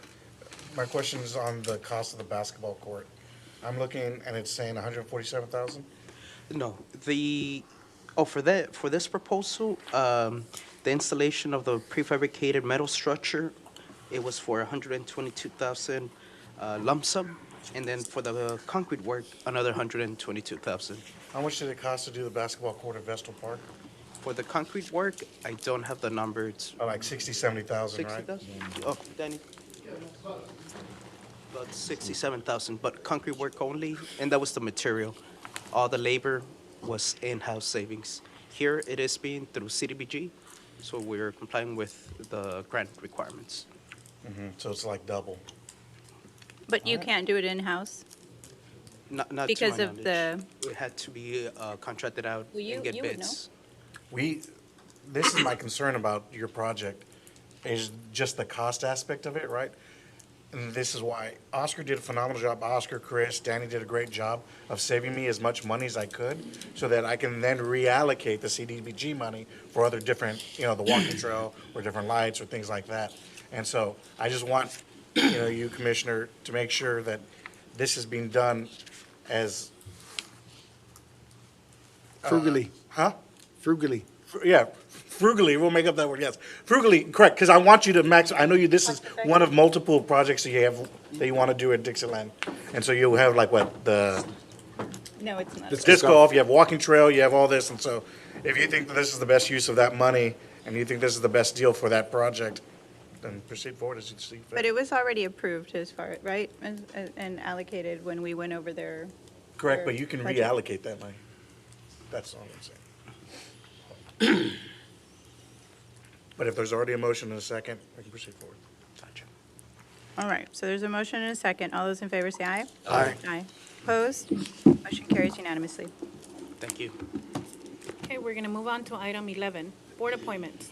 Specifically appointed or discussion and possible action to include appointment and/or removal of any position subject to appointment or removal by statute, ordinance, or bylaws. None. And Museum Advisory Board, Yolanda Alexandre Bradon. None. None. You know what, let's go back to I'm sorry. If we can just reappoint Bud O'Rear and then Heriberto Aguilar. They're already on the board, so just reappoint. All right, can I get a motion? Motion. Second. All those in favor say aye. Aye. Opposed? Motion carries unanimously. Okay, we're going to move on to item 12, executive session. All items listed in this section will be deliberated in a closed session. Members of the public are not generally permitted to attend a closed session. Executive session items may be considered as an action item at the discretion of the mayor. However, City Commission will not take any action in closed session. Item A is pursuant to Texas Government Code, Section 551.071, attorney consultation and contemplated litigation. Section 551.072, deliberation regarding real estate, and Section 551.087, economic development relating to the following projects. Project Auntie Tyler, It's Time, DC, Skyline, Shrimp, Emerald Green, Smoke Signals, Organic, and Beach. And then item B is pursuant to Texas Government Code, Section 551.071, attorney consultation and contemplated litigation. We have item C, which is pursuant to Texas Government Code, Section 551.072, deliberation regarding the purchase, exchange, or lease of real property. And item D is pursuant to Texas Government Code, Section 551.071, consultation with legal counsel to receive information protected of attorney-client communication privilege. And I need a motion. Motion. All those in favor say aye. Aye. Opposed? Motion carries unanimously. The time is now 8:25 PM. We'll retire to executive session and be out shortly.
No, we just need to tell them to.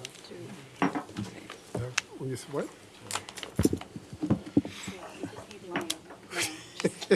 And salt? Can you pass that around, please? The time is now 10:18 PM, and we are back in open session and have, moving forward, sorry, Ms. Myra? It's going to be item 13, action on executive session items. The city commission will reconvene in open session and may take action on any items listed in the executive session section of this agenda. Item A is consideration and possible action on items 12A, 1 through 10, as discussed in executive session. Okay, we'll take a motion. Take a motion to approve or on item 13A, make motion to approve A1, A2, A5, and A6 to proceed as discussed. And 10? And on item A10, motion to approve resolution 2025-61 and additional items discussed. Second. All those in favor say aye. Aye. Opposed? Motion carries unanimously. Okay, item B is consideration and possible action on item 12B, as discussed in executive session. I make a motion to proceed as discussed in executive session. All those in favor say aye. Aye. Opposed? Opposed. Motion carries. And just for the record, Commissioner Mike Mesmer is not participating in the executive session votes. And Item C is consideration and possible action on allocating funds for the ADK Consulting and Executive Search for Director of Aviation position. Motion approved. Second. all those in favor say aye. Aye. Opposed? Motion carries unanimously. Okay, and then we have an adjournment. All right, and we are adjourned. Thank you.